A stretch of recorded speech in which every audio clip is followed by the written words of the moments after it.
हरे कृष्णा. हरे कृष्ण सर्वांना. इस्कॉन बेंगलोरच्या वतीने सर्वांचं मी आजच्या या चौथ्या दिवशी आपल्या अभ्यासक्रमाच्या चौथ्या अध्यायासाठी हार्दिक हार्दिक स्वागत करते. आता आपण चौथा जो अध्याय आहे त्याचं नाव आहे ज्ञान कर्म संन्यास योग. तर त्याचा आपण अभ्यास करणार आहोत. म्हणजे काल आपण कर्म कसं करायचं तिसऱ्या अध्यायात शिकलो, हो की नाही, कर्मयोग शिकलो. तर आता काय शिकणार आहोत की ज्ञानाने आपण कर्म कसं करायचं हे जाणून घेणार आहोत. आणि त्याद्वारे असं कर्म कसं करायचं की ज्याला कुठलाही परिणाम नाही. तर अशा पद्धतीचं कर्म आपण करायचं कसं, तर हे ज्ञानाने शिकणार आहोत. म्हणजे भगवान यांच्याविषयीचं दिव्य ज्ञान घेणार आहोत, प्राप्त करणार आहोत. आणि त्या ज्ञानाद्वारे आपण कशा पद्धतीचं कर्म करायचं की ज्याद्वारे आपण आध्यात्मिक स्तरावर उन्नत होऊ आणि भगवान कृष्णांच्या कृपेस पात्र होऊ, भगवान कृष्णांशी जोडले जाऊ. मग ह्याचं नाव काय, ज्ञान कर्म संन्यास योग. म्हणजे काय, ज्ञानयोग, थोडक्यात ज्ञानाचा योग. तर हे कसं आहे कर्म, म्हणजे कशा प्रकारचं कर्म आहे हे सगळं आपण समजून घेणार आहोत. आता पुढे जाऊ आपण. हा त्याची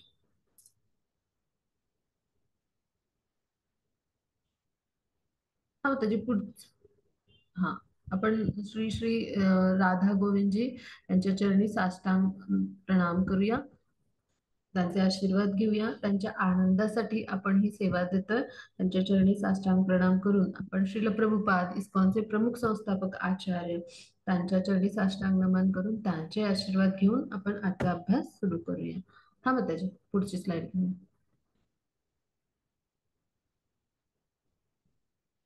हिच्या पुढची.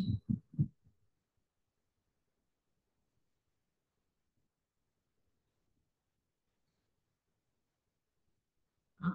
आता कालच्या अध्यायात आपण पाहिलं की मग म्हणजे काय करायचं, कर्म कसं करायचं, म्हणजे किंवा काय त्यागायचं, म्हणजे कर्म त्यागायचं की कर्माचं फळ त्यागायचं, ते हे आपण शिकलो, हो की नाही. मग आता निष्काम कर्मयोग हे म्हणजे पण आपण समजून घेतलं. मग कर्मकांड ते कर्मयोग कसं पोचायचं हे समजून घेतलं. मग एखादा सामान्य नेता कसा आदर्श ठरतो, तर हे कसं म्हणजे अर्जुनाने जे आहे तर एक उत्तम आदर्श बनलं पाहिजे आणि त्या योगे हरे सामान्य कृष्णा माताजी. जणांसाठी त्यांनी कसं आदर्श ठरलं पाहिजे, तर हे आपण समजून घेतलं. मग आता सर्वात मोठा शत्रू आपला कोण आहे, इहवेरिणाम, म्हणजे कोण, काम आहे. मग त्याला आपण कसं हरवलं पाहिजे, तर तेही आपण शिकलो कालच्या अध्यायामध्ये. मग आता आपण चौथ्या अध्यायामध्ये आता जे आहे तर ज्ञान घेणार आहोत, भगवान यांच्याविषयीचं दिव्य ज्ञान. मग ते काय आहे ते आपण समजून घेऊ. हा मग त्याची पुढची स्लाइड घेऊया. हरे कृष्णा माताजी. हा. माताजी, आज मी अनुवाद वाचू काय? हा वाचा ना.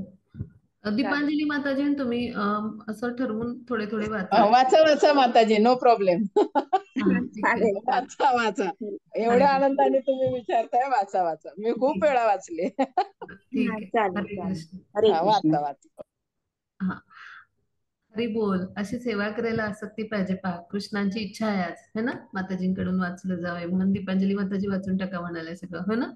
तर खूप छान. हरी बोल. अशी सेवा करायला आपल्या सगळ्यांना भगवान इच्छा देव सगळ्यांच्या मनामध्ये, आणि अशी सगळ्यांच्या हातून सेवा घडव ही कृष्णचरणी प्रार्थना. पुढे जाऊ आपण.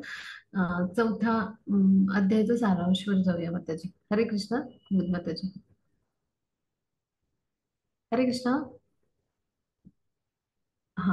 हरे कृष्णा आता माताजी. हा, कृष्णांबद्दलचं अतींद्रिय ज्ञान. ह तर ते अतींद्रिय म्हणजे काय, दिव्य ज्ञान. असं जे आहे कृष्णांबद्दलचं त्याला म्हणायचं अतींद्रिय ज्ञान. म्हणजे काय, की जेव्हा दिव्य स्तरावर इंद्रिय होतात ना, आपली पूर्णतः आध्यात्मिक बनतात ना, तेव्हा त्यांना अतींद्रिय असं म्हटलं जातं. म्हणजे इंद्रियांच्या पलीकडचं असं ते ज्ञान. म्हणजे आपण आध्यात्मिक स्तरावर जेव्हा जातो, पूर्णतः शुद्ध होतो. गुणांनी समान असल्यामुळे आपण भगवान यांच्याशी आपण आध्यात्मिक देहाची प्राप्ती करतो, भौतिक प्रकृतीच्या 3 गुणातून मुक्त होऊन. आणि तेव्हा जी आपली अवस्था असते त्याला म्हणायचं अतींद्रिय अवस्था, म्हणजे इंद्रियांच्या पण पलीकड असं जे आहे. तर ते म्हणजे असं दिव्य आध्यात्मिक ज्ञान. मग ते म्हणजे कृष्णांबद्दलचं दिव्य ज्ञान. मग आता सर्व मार्गांचं ध्येय, वर्णाश्रम व्यवस्थेचे निर्माते म्हणून श्रीकृष्ण जे आहे, तर त्यांनी वर्णाश्रम व्यवस्था निर्माण केली. मग त्या सगळ्यांचं ध्येय काय आहे, कृष्णांची प्राप्ती करणे.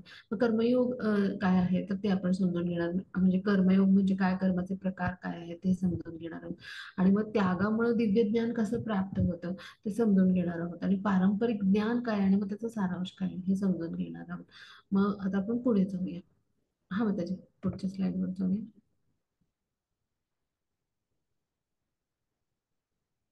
हरे कृष्ण. हा हा आता भगवद्गीता जे आहे तर त्याचा आपण इतिहास अभ्यासणार आहोत या अध्यायाच्या द्वारे. तर आता भगवद्गीता जी आहे तर तिचा इतिहास काय आहे तर ते सगळं आपण समजून घेणार आहोत ह्या म्हणजे ह्या अध्यायाच्या माध्यमातून.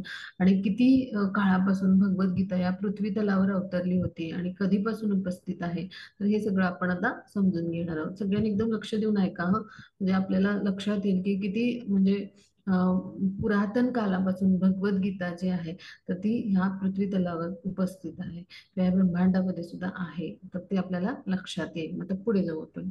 हा माताजी.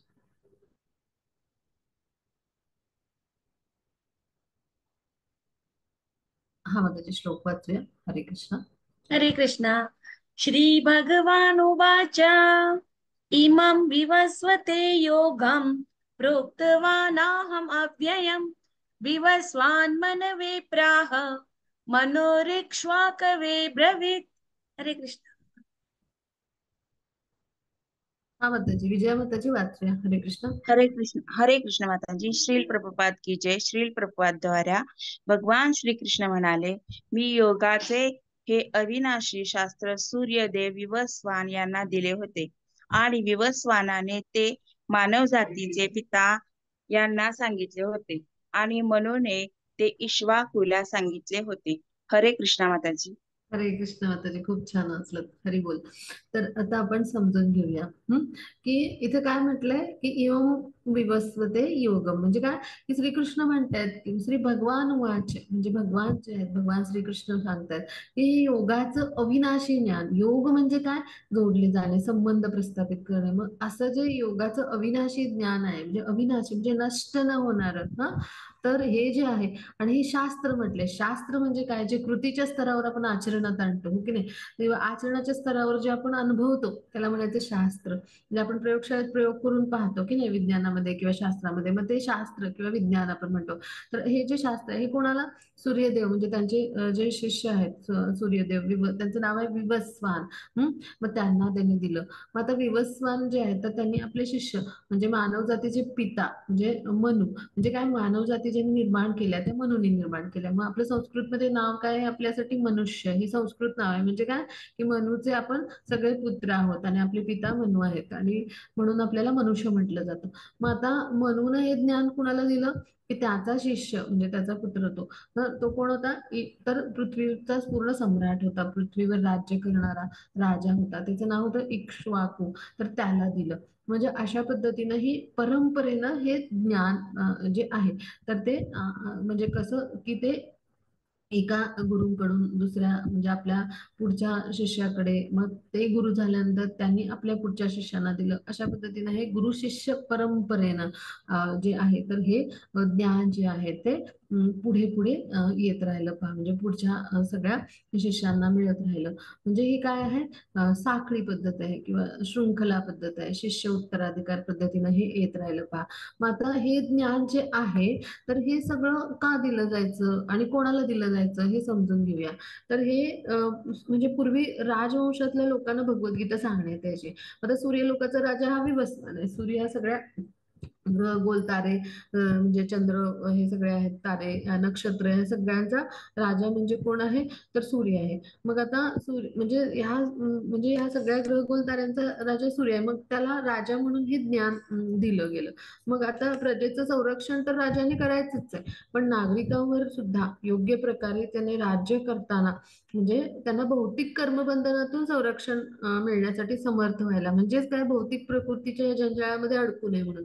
मग अशा पद्धतीचं राजवंशातल्या क्षत्रियांना जेव्हा हे भगवद्गीतेचं ज्ञान दिलं म्हणजे विज्ञान हे समजावून सांगितलं तर तेव्हा ते काय करतील राजे तर आपल्या प्रजेला अशा पद्धतीनं उन्नत बनवतील, आत्मस्तरावर उन्नत बनवतील. आणि मग आता त्याचं राजाचं हे कर्तव्य आहे की भगवान यांच्याशी असलेला आपला शाश्वत संबंध आहे, आध्यात्मिक ज्ञान आहे ना, तर ते त्याने स्वतः जाणून घेऊन मनुष्य जीवनाचा जो उद्देश आहे भगवान यांची प्राप्ती करणे तर हे त्या प्रत्येक राजाने म्हणजे आपल्या प्रजेला देणं, आपल्या नागरिकांना देणं. म्हणजे नागरिकांना फक्त शिक्षण संस्कृती असं नाही तर त्यांना हे आध्यात्मिक ज्ञान पण द्यायचं आणि त्याचबरोबर भक्ती तर ही सुद्धा प्रदान करण्यासाठी प्रत्येक राजाचा म्हणजे प्रत्येक राज्याचा जो राजा आहे तर तो बाध्य आहे पहा. म्हणजे अशा पद्धतीचा जो शासनाध्यक्ष किंवा राजा शासन प्रमुख असेल तर त्याला अशा पद्धतीने भगवद्गीता सांगितली जायची. म्हणजे काय की कृष्ण भावनेचं जे विज्ञान आहे ना ह्याचा प्रसार सगळ्या राज्याच्या शासनाध्यक्षांकडून होणं अपेक्षित आहे पहा. म्हणजे तर आपल्यासारख्या सामान्य जनांपर्यंत हे सगळं ज्ञान येईल पहा आणि आपण त्यांच्या चरणचिन्हांचं अनुसरण करू. म्हणजे पहा म्हणजे आता वर्तमान म्हणजे आता जे आहे आपलं युग तर कलियुग तर ह्याची पण सूर्य म्हणजे ह्याचा जो सूर्य आहे किंवा अधिष्ठात्री जे देवता म्हणतो आपण प्रकाश देणारी तर ती म्हणजे कोण आहे सूर्यदेव विवस्वानच त्यांचं नाव आहे. म्हणजे तर मग त्यांना हे ज्ञान दिलंय ब्रह्मसंहितेमध्ये त्याचा उल्लेख आहे की त्यांना हे असं ज्ञान दिलं गेलंय. मग ह्याच्यावरून आपण समजून घेऊया की सर्व ग्रहांचा राजा सूर्य असल्यामुळे त्याला हे ज्ञान दिले आणि मग त्याच्याकडून हे ज्ञान अशा पद्धतीने सगळं गुरु शिष्य परंपरेतून आपल्या शिष्यांपर्यंत आले. मग आता इथे हा भाग समजून घेऊ की पहा पूर्वीच्या काळी कसं होतं म्हणजे वैदिक ज्ञान हे होतं ते राजांना दिलं जायचं अशा पद्धतीचं आध्यात्मिक तत्वज्ञान. म्हणजे पुढे 10व्या अध्यायात आपण समजून घेऊ की भगवान स्वतः सांगतात की म्हणजे मनुष्यामधला सम्राट म्हणजे माझं स्वतःचं रूप आहे. म्हणजे राजाला अगदी देवातीच समान समजलं जायचं देवा समान समजलं जायचं. तर त्याची जबाबदारी असायची की नागरिकांना जे आहे तर ते संरक्षण द्यायचं त्यांचं पालन पोषण करायचं त्यांना शिक्षण योग्य मिळावं संस्कृती जतन व्हावं हे सगळं तर करायचंच. पण त्यांना आध्यात्मिक स्तरावर उन्नत करून मानवी जीवनाचं जे ध्येय आहे ते गाठण्यासाठी त्यांना मार्गदर्शन करणं ही राजाची नैतिक जबाबदारी असायची. पहा इतकं उन्नत जे आहे तर ती आपली संस्कृती होती पहा वैदिक संस्कृती आपण म्हणतो किंवा सनातन संस्कृती. मग अशा पद्धतीचं जी प्रजा असायची ती सत्वगुणामध्ये जी असायची आणि त्यामुळे काय व्हायचं सत्वगुणातून जेव्हा आपण शुद्ध सत्वगुणात जातो ना तर तेव्हाच आपण भगवान श्रीकृष्णांचे शुद्ध भक्त होऊ शकतो. मग त्यासाठी प्रजा सत्वगुणी असणं आणि त्यासाठी त्या सत्वगुणामध्ये प्रजा राहण्यासाठी म्हणजे सगळी चांगल्या परोपकाराच्या कृती करणारी अशी प्रजा होण्यासाठी राजाचं कर्तव्य असायचं की प्रजेला अशा आध्यात्मिक स्तरावर उन्नत करायचं. यासाठी प्रजेचा मार्गदर्शक कोण असायचा राजा असायचा आणि म्हणून राजवंशातल्या लोकांना ही भगवद्गीता सांगितली जायची. त्यांना राजर्षी असं म्हटलं जायचं. जनक महाराज आहेत किंवा प्रल्हाद महाराज आहेत किंवा अमरीश महाराज आहेत तर हे कोणते राजर्षी होते यांना हे ज्ञान सगळं दिलं गेलं होतं. आता पुढे जाऊ आपण. हा त्याची पुढची slide. हरे कृष्ण हरे कृष्ण माताजी पुढची स्लाइड. हा माताजी. एवं परंपरा प्राप्तम् इमं राजर्षयो विदुः सकाले नेह महता योगो नष्ट परंतप. हरे कृष्णा. हा हरे माताजी. कृष्ण. हरे कृष्णा माताजी. श्रील प्रभुपाद की जय. श्रील प्रभुपाद द्वारा याप्रमाणे हे परमश्रेष्ठ विज्ञान गुरु शिष्य परंपरेद्वारे प्राप्त करण्यात आले आणि राजर्षींनी ते त्याच पद्धतीने जाणून घेतले. पण काळाच्या ओघामध्ये ही परंपरा खंडित झाली आणि म्हणून हे विज्ञान आपल्या यथार्थ रूपात लुप्त झाल्याप्रमाणे दिसते. हरे कृष्णा माताजी. हरे कृष्णा खूप छान हरे बोल. तर आता आपण समजून घेऊया की हे जे परमश्रेष्ठ विज्ञान आहे ना परमश्रेष्ठ म्हणले म्हणजे परम या शब्दाचा अर्थ सर्वश्रेष्ठ आपल्याला सर्वाधिक श्रेष्ठ असं जेव्हा संबोधित करायचं असतं तिथे सगळीकडे परम शब्द येतो. मग आता परमश्रेष्ठ म्हणजे सर्वात अधिक श्रेष्ठ असं हे विज्ञान आहे आणि हे गुरु शिष्य परंपरेद्वारे प्राप्त करण्यात आलं होतं आणि राजर्षींना हे त्याच पद्धतीने त्यांनी जाणून घेतलं. म्हणजे राजर्षींचे जे गुरु असायचे तर त्यांनी त्यांना दिलं. पण काळाच्या ओघामध्ये काय झालं म्हणजे की हे जे ज्ञान आहे तर ते म्हणजे परंपरा ती खंडित झाली त्यामुळे हे ज्ञान आहे ते मिळू नाही शकलं पुढे जाऊ नाही शकलं. म्हणजेच काय की आता ही गुरु शिष्य जी परंपरा आहे तर ही खंडित झाली आणि त्यामुळं काय झालं की म्हणजे हे जे विज्ञान आहे ते त्याचं जे रूप आहे म्हणजे जसं आहे तसं यथार्थ रूप म्हटलंय म्हणजे वास्तविक यथार्थ या शब्दाचं जसं आहे तसं सत्य रूप त्याचं तर ते लुप्त झालं. आता ह्या दोन गोष्टी आपण समजून घेऊया की परंपरा खंडित झाली म्हणजे काय झालं आणि हे विज्ञान लुप्त झालं म्हणजे काय झालं. तर हा भाग समजून घेऊ की नागरिकांवर राज्य करण्यासाठी भगवद्गीता सांगितली जायची राजर्षींना. मग आता भगवद्गीता ही कधीच आसुरी वृत्तीच्या लोकांसाठी नव्हती. म्हणजे गीतेला ते लोक काय करतात अर्थहीन डिझाईन करतात, म्हणजे त्याच्यात कोणाचा लाभच नसतो. म्हणजे असे वैयक्तिक मतानुसार तर्क वितर्कांनी जे पंडित असे स्वतःला समजतात, भरपूर पदव्या असतात, ते मानसिक वितर्कांनी काय करतात, गीतेवर अशा भाषांची रचना करतात. अशा 700-800 भगवद्गीता आज आपल्याला पाहायला मिळतात, त्याची भाषांतर. पण हे काय असतात, हे जे असे असुरी प्रवृत्तीचे लोक असतात ना, म्हणजे तर ते काय करतात, दुष्ट किंवा दुर्बुद्ध भाष्यकार आपण म्हणू त्यांना, असेच असतात ते. त्यामुळे गीतेचा मूळ उद्देश जो आहे ना, जी भगवद्गीता श्रीकृष्णांना सांगायचंय ना, म्हणजे भगवद्गीतेमधून जे उपदेश करायचे आहेत ना, तर ते मूळ उद्देशच त्यामुळे नष्ट झाले. त्या लोकांनी मनाने तर्काने काय केलं, की भगवद्गीतेचे आपल्या मनाने तर्काने त्याचे अर्थ काढले आणि ते अर्थ लिहिले, भाषांतरित केले. मग त्यामुळे म्हणजे जी ही उणीव निर्माण झाली, म्हणजे त्याचा मूळ अर्थ आहे, जे भगवान श्रीकृष्णांना जे सांगायचंय ते जसंच्या तसं आहे. तर हे कसं आहे, तर हे गुरु शिष्य परमप्रयत्न पुन्हा हे निर्माण होणं आणि लोकांपर्यंत पोहोचणं, म्हणजे हे जे ज्ञान आहे ते आहेच गुरु शिष्य परंपरेतून, फक्त हे शृंखला पद्धतीनं पोहोचणं आवश्यक होतं. आणि म्हणून ही जी गुरु शिष्य परंपरा आहे, ह्याची पुनर्स्थापना करण्याची आवश्यकता निर्माण झाली कृष्णांना. म्हणजे 5,000 वर्षापूर्वी गुरु शिष्य परंपरा ही खंडित झाली, ते भगवान यांच्या लक्षात आलं. म्हणजे त्यासाठी त्यांनी काय केलं, अर्जुनाची शिष्य म्हणून निवड केली आणि ही परंपरा आता त्यांना ही स्थापित करायची होती. म्हणजे आणि मग अशा पद्धतीनं काय झालं होतं, की सगळीकडे व्यापारीकरण झालं होतं. त्या सांसारिक विद्वानांनी गीतेवर लिहिलेली असंख्य भाष्य होती, पण ती सगळी म्हणजे कशा पद्धतीनं त्यांनी केली होती, आपल्या मनानुसार तर्कानुसार, आणि त्यांनी त्याचा व्यापार केला होता आणि त्यातून धन मिळवलं अशा पद्धतीने. मग हे जे आहेत आसुरी प्रवृत्तीचे लोक आहेत, म्हणजे हे कधी भगवद्गीतेचा मूळ उद्देश नाही सांगू शकणार. आणि ह्यासाठी भगवद्गीता जी आहे, तर तिचा जो हा व्यापार चालवला होता अशा पंडित लोकांनी श्रीकृष्णांच्या नावाखाली, तर तो त्यांना म्हणजे हा जो आहे तो हा खंडित होणं गरजेचं होतं. आणि खरं ज्ञान जे आहे ना, गुरु शिष्य परंपरेत म्हणजे चालत आलेलं, जे श्रीकृष्णांनी दिलं होतं, तर ते पुन्हा एकदा लोकांसमोर प्रस्तुत करण्याची गरज निर्माण झाली. आता हे एक कारण. आणि दुसरं कारण काय, आता गीतेचा मूळ उद्देशच लुप्त झाला. आता आपण समजून घेऊया की गीतेचा मूळ उद्देश लुप्त होणं म्हणजे काय. तर लुप्त होणं म्हणजे काय, की जी परंपरा पद्धती आहे, तर ह्या परंपरा पद्धतीनं, म्हणजे इथं म्हटलंय पहा, एवम परंपरा प्राप्त, म्हणजे काय, या गुरु शिष्य परंपरेद्वारे हे जे ज्ञान आहे ना, हे आचरणाच्या स्तरावर, कृतीच्या स्तरावर कसं उतरवायचं हे शिकणं.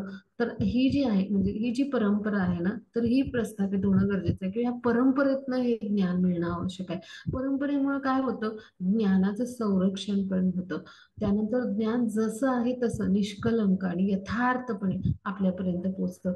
आणि तिसरं परंपरेचं म्हणजे उपयोग काय असतो, तर परंपरेमुळे काय होतं, तर जे आहे ते ज्ञान आहे यथार्थ स्वरूपात, जसं आहे वास्तविक स्वरूपात, जे कृष्णांनी सांगितले जसंच्या तसं शुद्ध ज्ञान, निष्कलंक ज्ञान आपल्याला मिळतं. तर हे सगळं जे आहे, तर हे कशामुळे होतं, गुरु शिष्य परंपरेमुळं. आणि त्यामुळं ते आचरणाच्या कृतीच्या स्तरावर कसं उतरवायचं, तर हे आपल्याला कळतं. आणि हे जे आचरणाच्या कृतीच्या स्तरावर आहे उतरवणं, तर हे म्हणजे जे आहे, तर हा जो अनुभवाचा भाग आहे तर हाच म्हणजे जो आहे किंवा प्रत्यक्ष कृतीचा भाग आहे, हाच लुप्त झाला. म्हणजेच काय, तर हे जे अशा पद्धतीचं प्रशिक्षण आहे, तर हे थांबलं होतं, ह्याला म्हणायचं लुप्त होणे. तर त्यामुळं काय झालं, तर ही जी गुरु शिष्य परंपरा ही खंडित पण झाली होती. आणि त्यामुळे हे सगळे परिणाम होते झालेले. आणि त्यामुळे असे व्यापारी भगवद्गीता जे आहेत, तर त्याचे अर्थ सांगणारे भाष्यकार निर्माण झाले, की ज्यामुळं भगवद्गीतेचा चुकीचा अर्थ लोकांपर्यंत पोहोचला. आणि हे सगळं कृष्णांना लक्षात आले. हे लोक काय करतात, तर ते फक्त भगवद्गीतेचा व्यापार करून जे भगवान आहे त्यांच्या संपत्तीचा उपभोग घेतात, पण भगवान कृष्णावर त्यांची दृढ श्रद्धा किंवा विश्वास नाहीये पा, अशा पद्धतीनं त्यांचे जे असतं ते कार्य असतं. मग त्यामुळे काय आवश्यकता निर्माण झाली, की गुरु शिष्य परंपरेद्वारे ही जी भगवद्गीता ही जशी आहे तशी, जशी श्रील प्रभुपादांनी लिहिली तशीच त्या काळामध्ये ही गुरु शिष्य परंपरा खंडित झाली होती. आणि त्यामुळं हे सगळं ज्ञान पुन्हा लोकांपर्यंत पोहोचवणं गरजेचं होतं. आणि ह्यासाठी भगवान श्रीकृष्णांनी अर्जुनांना भगवद्गीता सांगितली. मग आता हे आपण उद्देश ऐकला, आता पुढे जाऊ आपण. त्याची पुढची स्लाईड.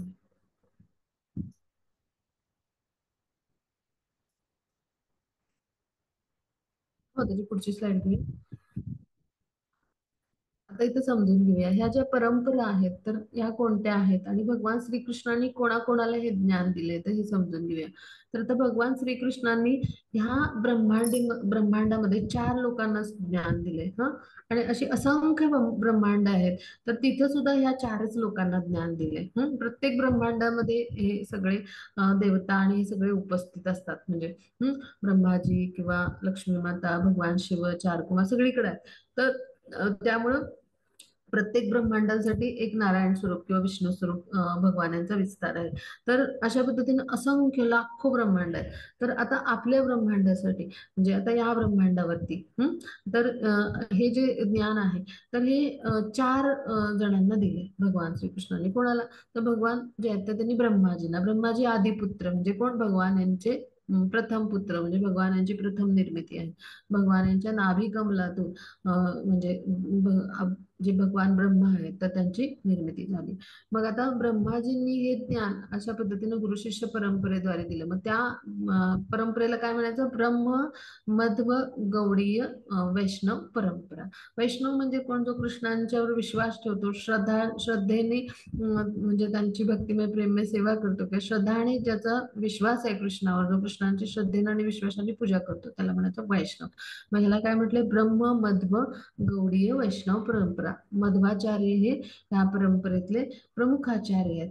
तर त्यामुळे त्यांचं नाव ह्या परंपरेमध्ये उल्लेख केलं जातं. मध्व म्हणजे मध्वाचार्यांचं नाव. मग आता दुसरं कोणाला दिलं तर माता लक्ष्मींना दिलं. आता माता लक्ष्मी ज्या तर त्या भगवान जे आहेत तर यांच्या चित शक्ती म्हणजे राधा राणी आहेत. भगवान यांचा आल्हादिनी शक्ती किंवा भगवान जे आहेत त्यांची चित शक्ती तर ह्याचा विस्तार म्हणजे राधा राणी आहेत. म्हणजे भगवान म्हणजे त्या चित शक्ती आहेत भगवान श्रीकृष्णाच्या थोडक्यात. मग ज्या राधा राणी आहेत तर त्यांचा जो विस्तार म्हणजेच माता लक्ष्मी आहेत. मग आता माता लक्ष्मी ज्या आहेत तर त्यांना हे ज्ञान दिलं. मग माता लक्ष्मी यांच्या परंपरेला काय म्हटलं जातं श्री संप्रदाय म्हटलं जातं किंवा लक्ष्मी संप्रदाय म्हटलं जातं. मग ह्या परंपरेमध्ये जे आहेत असे सर्वश्रेष्ठ आचार्य म्हणजे कोण तर रामानुजाचार्य होऊन गेले. आता भगवान शिव आहेत त्यांना हे ज्ञान दिलं भगवान श्रीकृष्णांनी. मग आता भगवान शिव आहेत तर त्यांच्या परंपरेमध्ये हे विष्णू स्वामी नावाचे महान आचार्य होऊन गेले. या संप्रदायाला काय म्हटलं जातं रुद्र संप्रदाय म्हटलं जातं.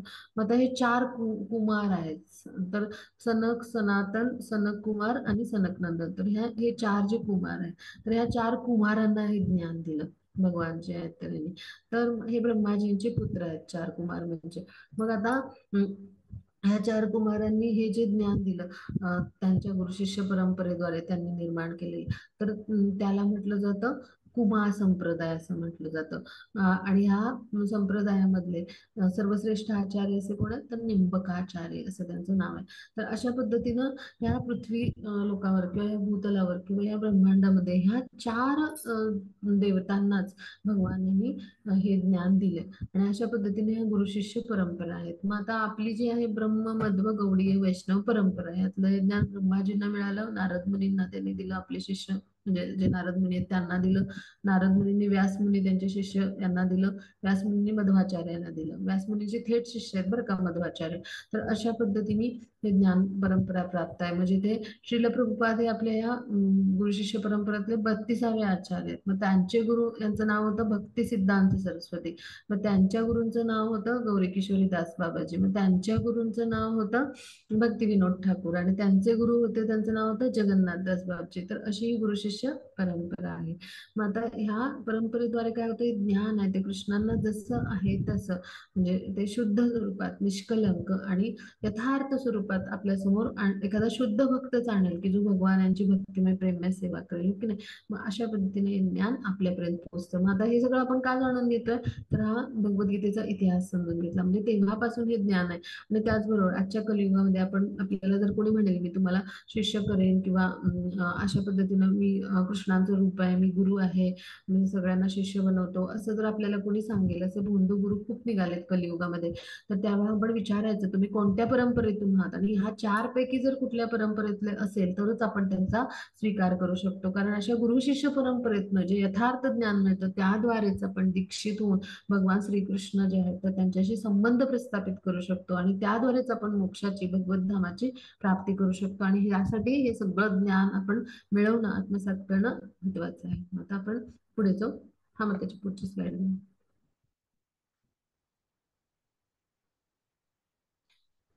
हा माताजी. हा, पण आता हे असं कसं की तू तर माझ्या समकालीन आहेस. आता अर्जुनाच्या मनात फार मोठा प्रश्न पडलाय बरं का.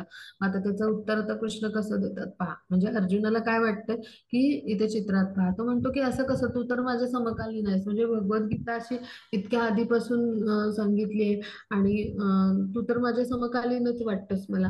म्हणजे हे असं कसं आहे, असा प्रश्न आहे. म्हणजे सूर्यदेव विवस्वान हा जन्माने तुमच्यापेक्षा श्रेष्ठ आहे. मग इतक्या आधी तुम्ही कसे काय होता, असं त्याला म्हणायचंय थोडक्यात. मग त्यांना तुम्ही इतक्या आधी कसं काय ज्ञान दिलंय. म्हणजे असा अर्जुनाच्या मनात प्रश्न आहे. कारण अर्जुनाला तर आपल्या समोर साक्षात कृष्ण आपल्यासारखेच वयाने आणि सगळे दिसतात आहे. मग हे अर्जुनाच्या मनामध्ये प्रश्न आलाय. मग आता अर्जुनासारखे जे भक्त असतात ना, तर ते श्रीकृष्णांच्या विश्वास ठेवतात. म्हणजे आणि मग त्यांच्या मनात जे काही शंका आहे तर ते कृष्णाला विचारतात. म्हणजे स्वतःला ज्ञान नाही ह्या भावाने ते विचारतात पहा. मग आता इथं आपण समजून घेऊया की सगळ्या गोष्टींचं मूळ उगमस्थान हे कोण आहे, श्रीकृष्ण आहेत. पुरुषोत्तम त्यांना म्हटलंय. म्हणजे श्रीकृष्ण हे जे आहेत ते देवकी पुत्र म्हणून जरी आले, म्हणजे गोकुळ म्हणजे अवतीर्ण झाले ते, तरी सुद्धा श्रीकृष्ण हेच पुरुषोत्तम भगवान किंवा शाश्वत पुरुष असं त्यांना म्हटलं जातं बा. म्हणजे काय की आता श्रीकृष्ण हे सर्वोच्च अधिकारी आहेत किंवा श्रीकृष्ण हेच म्हणजे परमपुरुष किंवा आदी पुरुष किंवा त्यांना पुराण पुरुष असं म्हटलंय. मग हे कशावरनं, तर आता आपण ते समजून घेऊया की भगवान जे श्रीकृष्ण आहेत तर त्यांच्याविषयी ब्रह्मसंहितेमध्ये असं म्हटलंय. म्हणजे की त्याचं त्याचं वर्णन कसं आहे तर अद्वैत, अच्युत, अनादी, अनंत रूप म्हणजे अशा पद्धतीचे आहेत. अद्वैत, अच्युत, अनादी असे भगवान श्रीकृष्ण आहेत. मग अशा श्रीकृष्णांना मी वंदन करतो असं ब्रह्माजी म्हणतात. किंवा ब्रह्मसंहितेमध्ये असं म्हटलंय त्यांना की जे राम, नरसिंह अशा अंशावतारामध्ये जे आहेत आदिपुरुष गोविंद, तर त्यांना मी काय करतो, वंदन करतो असं ब्रह्माजी म्हणतात. म्हणजे काय की ब्रह्मसंहितेमध्ये जिथे तिथे ह्याचा उल्लेख आहे की काय म्हटले त्यांना, गोविंदम आदिपुरुषम तम अहम भजामी. म्हणजे आदिपुरुष असं म्हटले, पुराण पुरुष असं म्हटले भगवानांना ब्रह्माजींनी. मग याच्यावरून आपण समजून घेऊ की मूळ भगवान श्रीकृष्ण जे आहेत, जे श्रीकृष्ण म्हणून जाणले जातात, ते व्यक्तिशः हे सगळे अवतार धारण करून पृथ्वीवर येतात.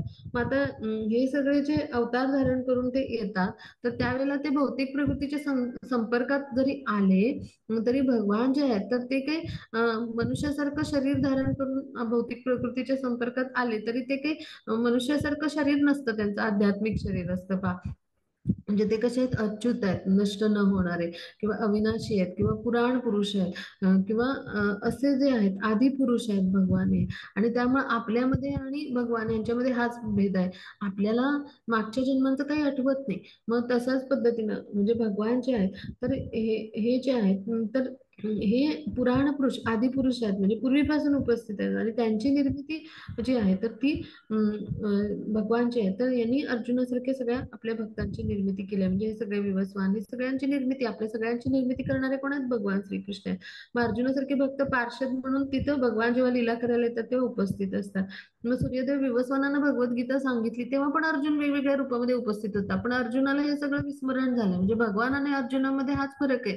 म्हणजे भगवान यांना सगळं मागचं आठवतंय आपल्या सगळ्या जन्मांचं. म्हणजे आपण किती जन्म भगवान यांच्या बरोबर घेतले आणि भगवान यांनी किती अवतार धारण केले आणि भगवान यांनी कुठल्या कुठल्या लीला केल्या हे सगळं भगवान यांना स्मरण असतं.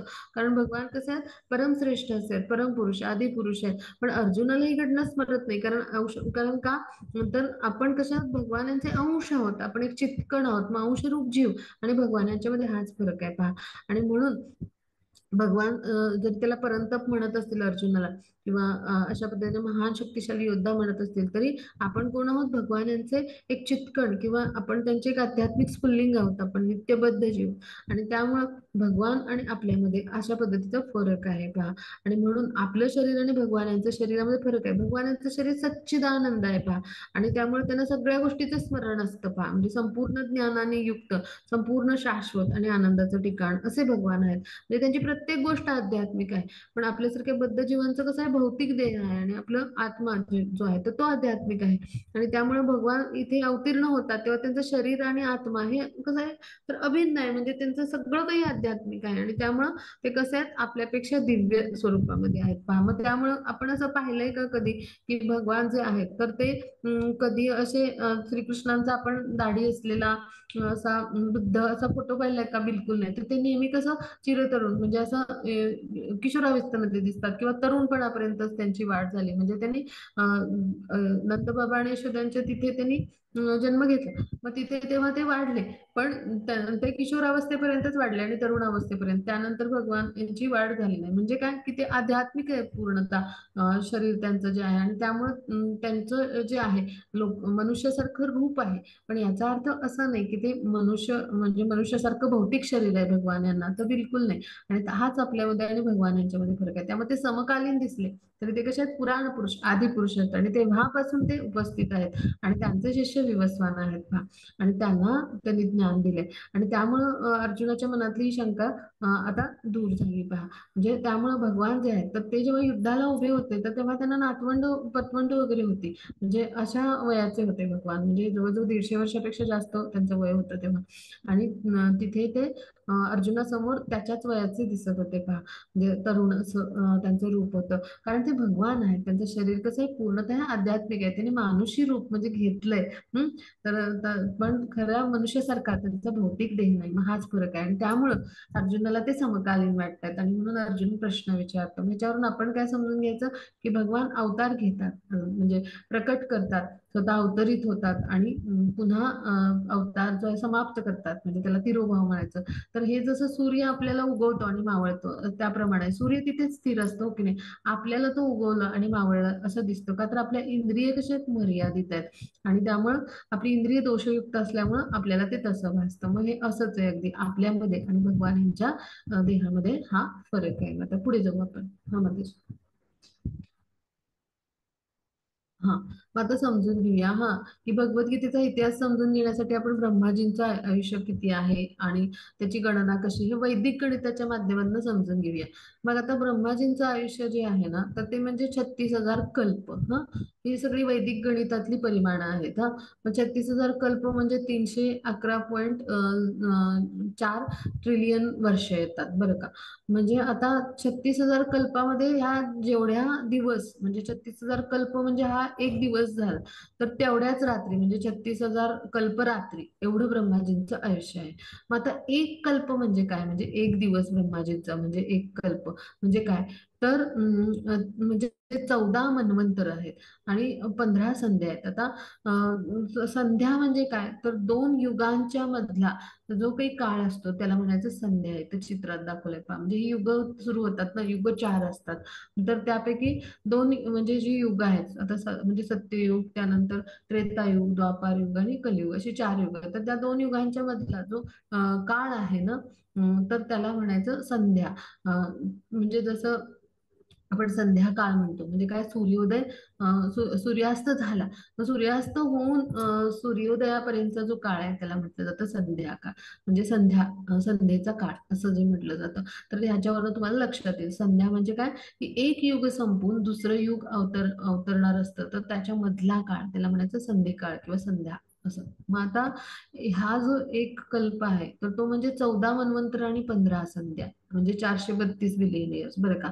मग हा एक दिवस तितक्याच रात्री. मग आता एक मन्वंतर म्हणजे किती? तर 306.72 मिलियन इयर्स.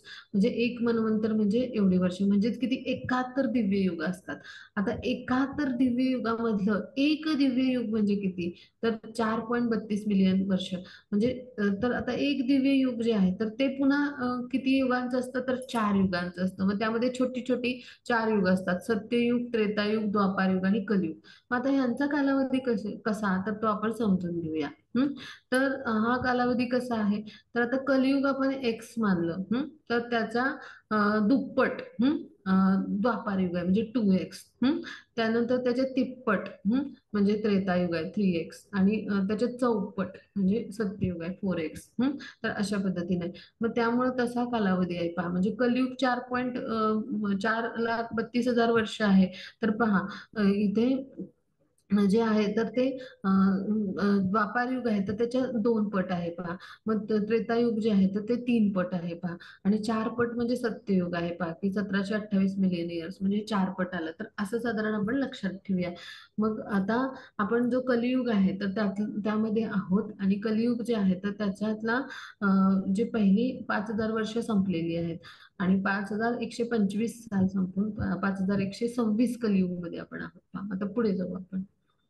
हा मग त्याची पुढची स्लाइड घेऊ. हा आता ब्रह्मदेवांना 50 वर्ष झाले. आता ब्रह्मदेवांचं आयुष्य किती असतं 100 वर्ष. मग त्यातली 50 वर्ष झाली. म्हणजे मग वैदिक गणितानुसार ब्रह्मदेवांचं आयुष्य कसं आहे पहा. तर 155.52 वर्ष.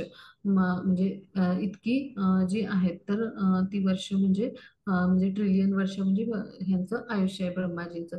मग आता 6 मन्वंतर संपून 7वं मन्वंतर सुरू झालंय. मग 6 मन्वंतरात एवढा काळ गेला, इतकी मिलियन वर्ष. मग आता 4 युगांची 27 अशी चक्र संपलीत. म्हणजे 71 दिव्य युग असतात, त्यातली 27 युग म्हणजे चक्र दिव्य युग संपलीत म्हणजे थोडक्यात. मग तो एवढा कालावधी झाला 116.64 असे मिलियन वर्ष. मग आता सत्ययुग त्रेतायुग द्वापार युग मिळून 3.888 मिलियन वर्ष संपून गेली. आणि कलियुगातला निघून गेलेला वेळ 5,125 आहे. ह्या स्लाइड्स 117 कलियुगला बनवल्या गेल्या होत्या. त्यावेळेच हे गणना आहे. आता ब्रह्मदेवांचं एकूण जीवन हे इतकं आहे पहा 155.52. तर त्यातली 50 वर्ष निघून गेलीत आणि उरलेली शिल्लक आहेत. आता पुढे जाऊया आपण. मग त्याची पुढची स्लाइड घेऊ. हरे कृष्ण. हा मग त्याची पुढची स्लाइड घेऊ.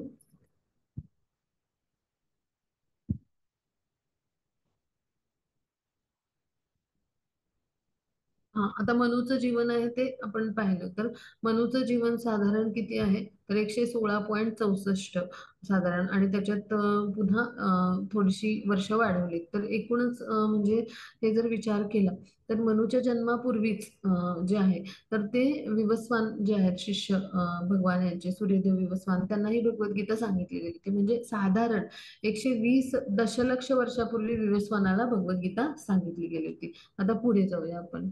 हा मग त्याची पुढची स्लाइड घेऊया. हरे कृष्ण. मग त्याची पुढची स्लाइड घेऊया. हरे कृष्ण. हा मग महाभारताच्या शांती पर्वामध्ये हा श्लोक आहे. तर ह्याच्यामध्ये असा स्पष्ट उल्लेख आहे की त्रेतायुगाच्या प्रारंभी परमात्म्याच्या संबंधित हे शास्त्र विवस्वानाने मनूला दिले. मनूने मानवजातीचा पिता म्हणजे जो पृथ्वी ग्रहाचा राजा महाराजा इक्ष्वाकू यांना दिलं. आणि मग ते त्यांच्याच कुळामध्ये रघु वंश म्हणजे रघु नावाचे राजे आले. आणि त्या रघु राजांमध्ये म्हणजे रघु चे जे वंशज आहेत त्या इक्ष्वाकू महाराजांच्या कुळामध्ये रघु नावाचे जे राजे आहेत त्यांच्या पुढच्या वंशजांमध्ये भगवान श्री रामचंद्र म्हणून त्रेतायुगामध्ये प्रकट झाले. आणि अशा पद्धतीने ती तेव्हापासून उपस्थित होते. म्हणजे भगवद्गीता ह्या पृथ्वीवर साधारण 2 मिलियन वर्षापूर्वी आली. आता पुढे जाऊ अभ्यासू आपण पुढच्या स्लाइड मध्ये. हरे कृष्ण. हा मग ही कालगणना आहे. जसं जशा वरच्या लोकात जाऊ तसं काय होतं काळ मर्यादा मंदावत जाते. आणि त्यामुळे इतकी वर्ष जे आहे ब्रह्मदेवाचा 1 सेकंद म्हणजे एवढी वर्ष आहेत. तर हे सगळं किंवा 1 मिनिट किती पहा म्हणजे 6 लाख वर्षांचं आहे.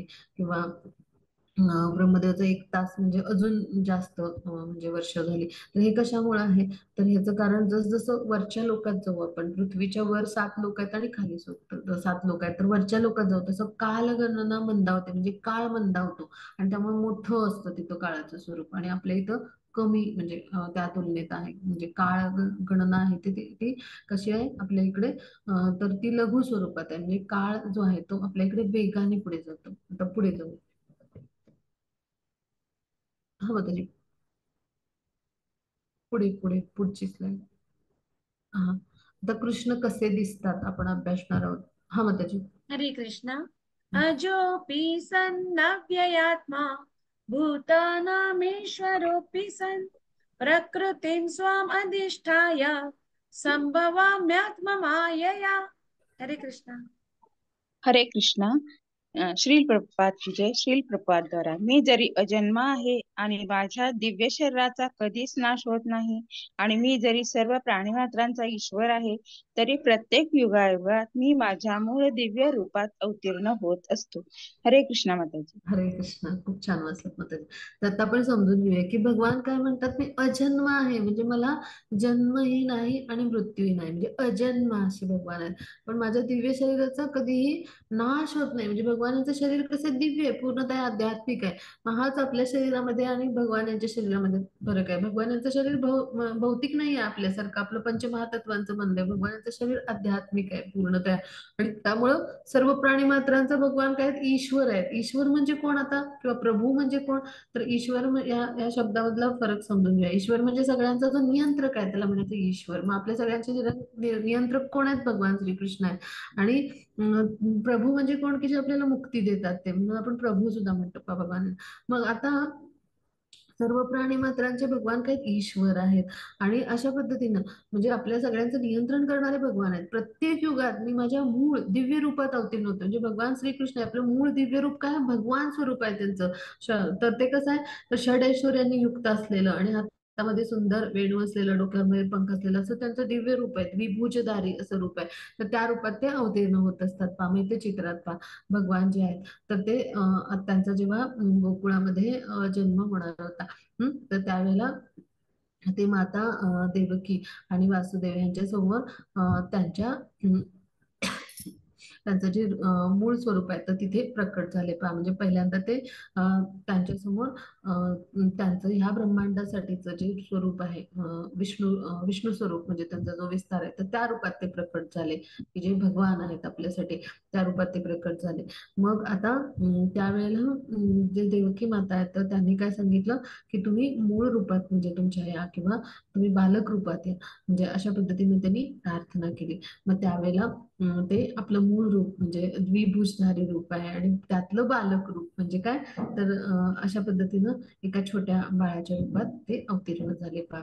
अशा पद्धतीनं भगवान जे आहेत ते प्रत्येक युगायुगामध्ये अवतरित होत असतात आणि आपल्या लीला करत असतात वेगवेगळ्या.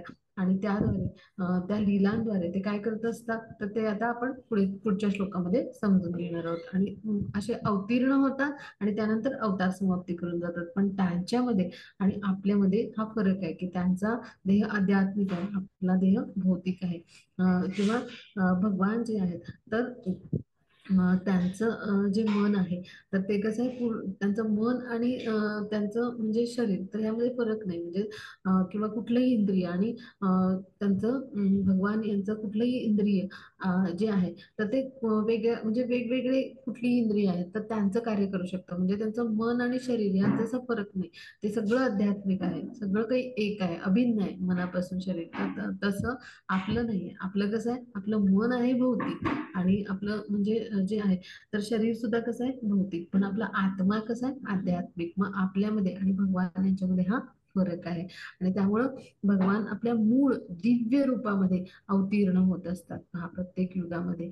मग आता ते काय करतात येऊन ते आपण पुढच्या श्लोकात शिकूया. हा माताजी. हो त्याची पुढचा श्लोक. हरे कृष्णा. हा. यदा यदा हि धर्मस्य ग्लानिर्भवति भारत अभ्युत्थानम् अधर्मस्य सतदात्मानं सृजाम्यहम्. हरे कृष्णा. हरे कृष्ण. श्रील प्रपात की जय. श्री प्रपात द्वारा जेव्हा जेव्हा आणि जेथे जेथे धर्माचरणाचा ऱ्हास होतो आणि अधर्माचे वर्चस्व होते त्यावेळी हे भारता मी स्वतः उत्तीर्ण होतो. हरे कृष्ण माताजी. हरे कृष्ण. आता समजून घेऊया की भगवान काय सांगतात की जेव्हा जेव्हा आणि जेथे जेथे धर्माचरणाचा ऱ्हास होतो, म्हणजे जे धर्माचरणी लोक आहेत, तर ते काय करत असतात, तर ते धर्मानुसार आचरण करत असतात. मग असे धर्माचरणी जे लोक आहेत, तर किंवा त्यांची जी धर्माचरणी तत्व आहेत, तर त्यांचा ऱ्हास व्हायला लागतो आणि मग त्यामुळे काय होतं, तिथं अधर्माचं वर्चस्व वाढतं. मग त्यावेळेला भगवान तिथे अवतीर्ण होतात. मग ह्याच्यातून आपण काय समजून घ्यायचं की धर्माचरणाचा ऱ्हास म्हणजे काय होतं. तर पहा, आपण समजून घेऊया की भगवान यांची अशी वेगवेगळी रूप आहेत, ती शाश्वतरित्या म्हणजे सगळी अस्तित्वात आहे. मग भगवान स्वतःच्या मूळ रूपात जसं स्वतःला प्रकट करतात, तसं ठराविक काळाने ते अवतरित होतात. म्हणजे काय की ते भगवान जे आहेत, तर ते ब्रह्मदेवाच्या एका दिवसात म्हणजे मनुच्या म्हणजे जो आहे जो मनु आहे, तर त्याच्या म्हणजे 7वा जो मनु आहे, तर त्याच्या 28व्या चतुर्युगामध्ये आणि द्वापार युगाच्या शेवटी अवतीर्ण झाले होते. म्हणजे असं काही नाही की याच वेळी अवतरण होतील भगवान, पण त्या नियमांचं असं काही ते पालन करतील असं नाही. ते स्वतः भगवान आहेत, त्यांच्या इच्छेनुसार ते कार्य करू शकतात. पण जेव्हा अधर्माचे वर्चस्व होतं आणि वास्तविक जो धर्म आहे, यथार्थ धर्म आहे, तर तो लोप पावतो, तेव्हा भगवान काय करतात, स्वतःच्या इच्छेने अवतरित होतात.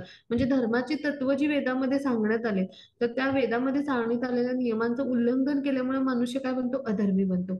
आणि मग ही जी धर्मतत्व आहे श्रीमद भागवतात सांगितलेली, या भगवान श्रीकृष्णांच्या श्रीमुखातल्या आज्ञा आहेत, हे नियम आहेत भगवान यांनी सांगितलेले. मग त्यामुळे ते भगवान यांनी सांगितलेली धर्मतत्व आहेत, ते म्हणजे त्यामुळे म्हणजे भगवान यांनी धर्मतत्व सांगितलेली असल्यामुळं, ती त्यांनी निर्माण केलेली असल्यामुळं, त्यांच्या मुखातून आलेली असल्यामुळं, धर्माची स्थापना कोण करू शकतात, भगवानच करू शकतात. पा ही धर्मतत्व म्हणजे साक्षात भगवान श्रीकृष्णांच्या आज्ञा आहेत. आणि ते त्यांनी म्हणजे ही जी वेदाच्या माध्यमातून ही सगळी धर्मतत्व आहेत, ती ब्रह्मदेवानं त्यांनी हृदयांतरित केली.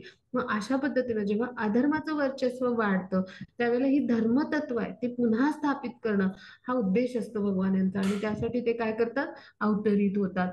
आणि अशा पद्धतीने ती जी आहे, तर ती तत्व पुन्हा स्थापन करणं हा त्यांचा हेतू असतो. आता भगवान यांच्या आज्ञेनुसारच ही धर्मतत्व वेदांमधून प्रस्थापित केली जातात पहा, किंवा ती स्थापित करणं हाच वेदांचा उद्देश असतो. म्हणजे काय की इथं आपण समजून घेऊया की भगवान कधी अवतीर्ण होतात, तर जिथं जिथं धर्माचरण आहे, तर त्याचा ऱ्हास होऊन अधर्माचं वर्चस्व वाढलं, म्हणजे धर्माचरणी लोक जे आहेत ते अधर्मी बनले, त्यांनी नियमांचं उल्लंघन केलं शास्त्रातल्या, तर त्यावेळेला धर्मतत्व पुन्हा प्रस्थापित करणं ही गरज बनते. आणि त्यावेळेला भगवान अशा वेळेला स्वतःच्या इच्छेने स्वतः अवतीर्ण होतात. मग ते चित्रात पहा, आता अधर्मी लोकांचं वर्चस्व कसं माजलं होतं, म्हणजे काय की हा कंस हा जो आहे, तर चित्रात पहा आपल्याला दिसेल, तर हा जो आहे, तर आसुरी होता.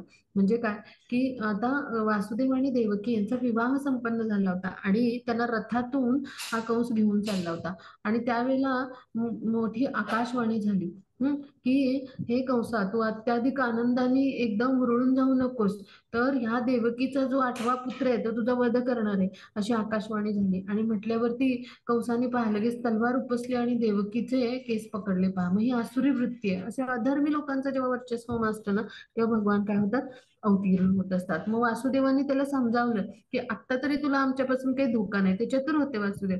तर आता काय करूया, आम्हाला जेव्हा पुत्र होईल तेव्हा आम्ही तुला आणून देतो. तुझी ती भगिनी आहे आणि तिचा विवाह झालाय, तर आता तिला तू सोडून दे आणि आम्हाला जेव्हा पुत्र होऊ तेव्हा तुला आणून देऊ, मग तू त्याचा वध कर, असं सांगितलं. मग अशा पद्धतीनं चतुराईनी वासुदेवांनी काय केली, त्याची समजूत घेतली. मग असे जे असतात ते आसुर असतात, जसा कंस होता. मग असे जे असुर म्हणजे काय, हे अधर्मी लोक आहेत. अधर्मी लोकांचं वर्चस्व जेव्हा अशा पद्धतीनं वाढतं, त्यावेळेला भगवान स्वतः अवतीर्ण होतात. आता पुढे जाऊ आपण. हा, मग त्याची पुढची स्लाइड घेऊया. हरे कृष्ण.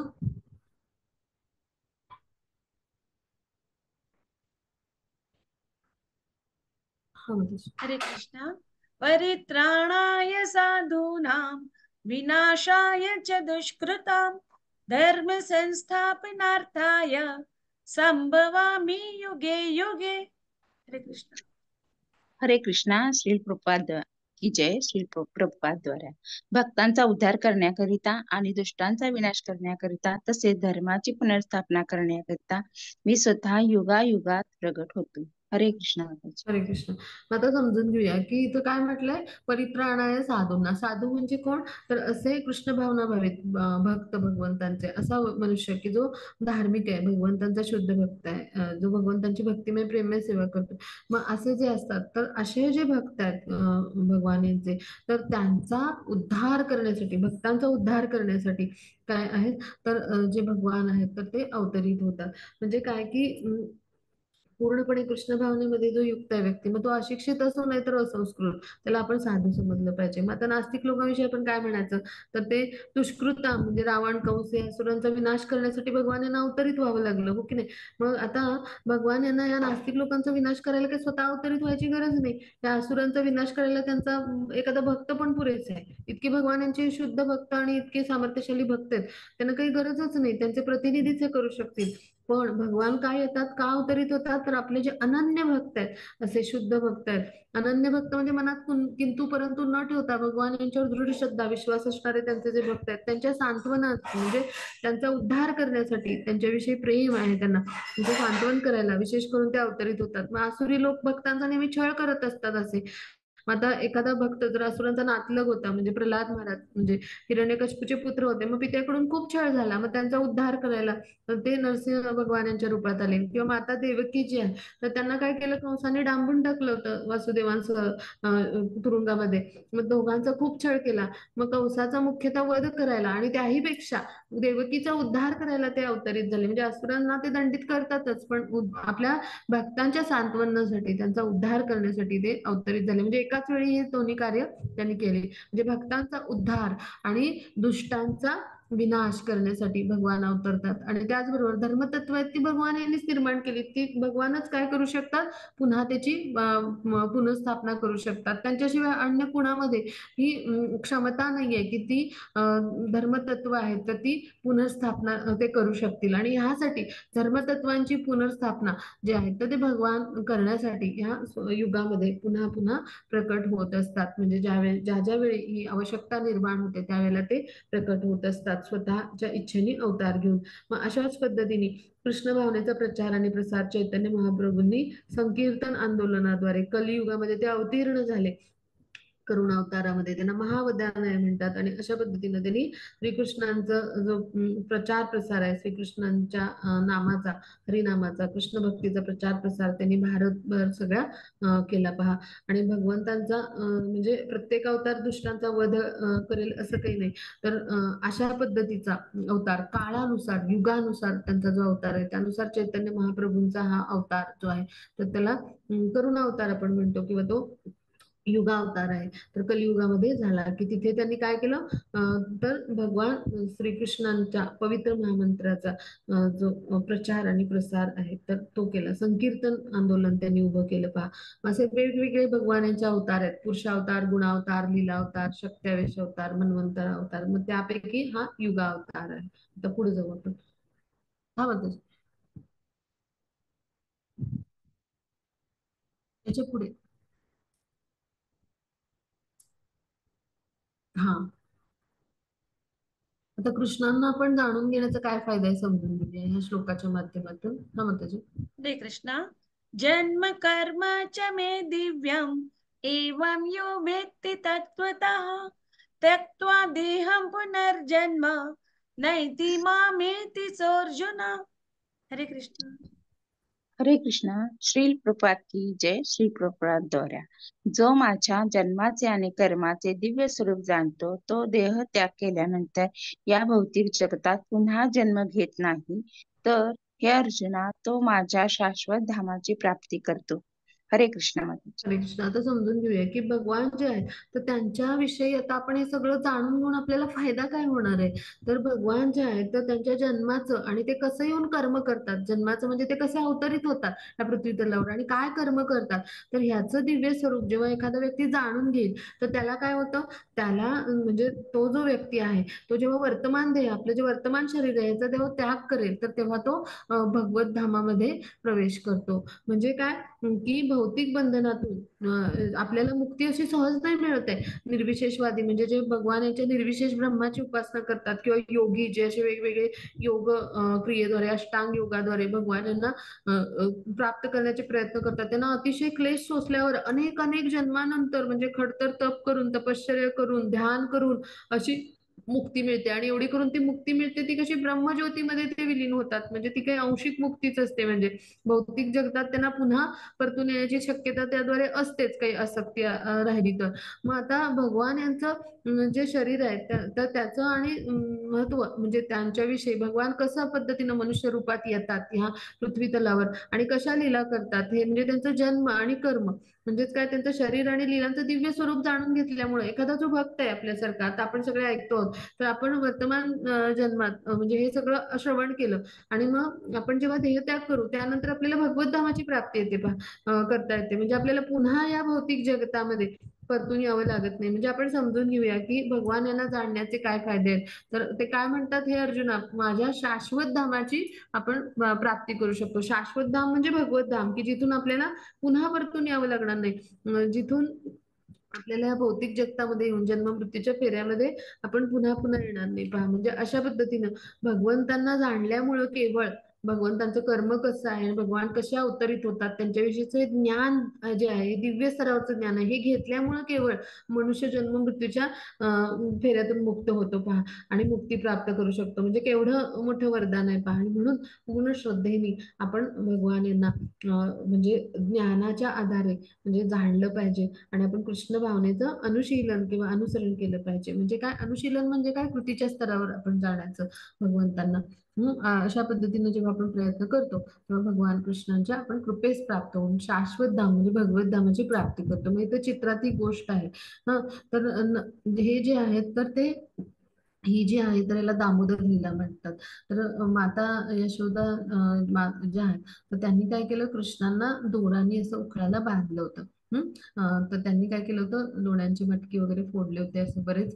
आणि सगळे जे लोणी होतं, जे लोणी साठवण्याची जी खोली होती तिथलं सगळं लोणी होतं ते सगळे तिथले मटके फोडून ते माकडांना बोलवून सगळ्या आपल्या बाळगोपाळांना बोलवून अशी ती म्हणजे ते असं सगळं खाल्लं होतं. आणि मग त्यावेळेला काय झालं, म्हणजे अगदी थोडक्यात सांगते ही गोष्ट. तर त्यावेळेला मग काय झालं की यशोदा आहेत त्या कृष्णांच्या पाठी काठी घेऊन धावू लागल्या आणि मग त्यांनी त्यांना पकडलं आणि या दोरांनी काय केलं, उखळाला बांधलं बरं का.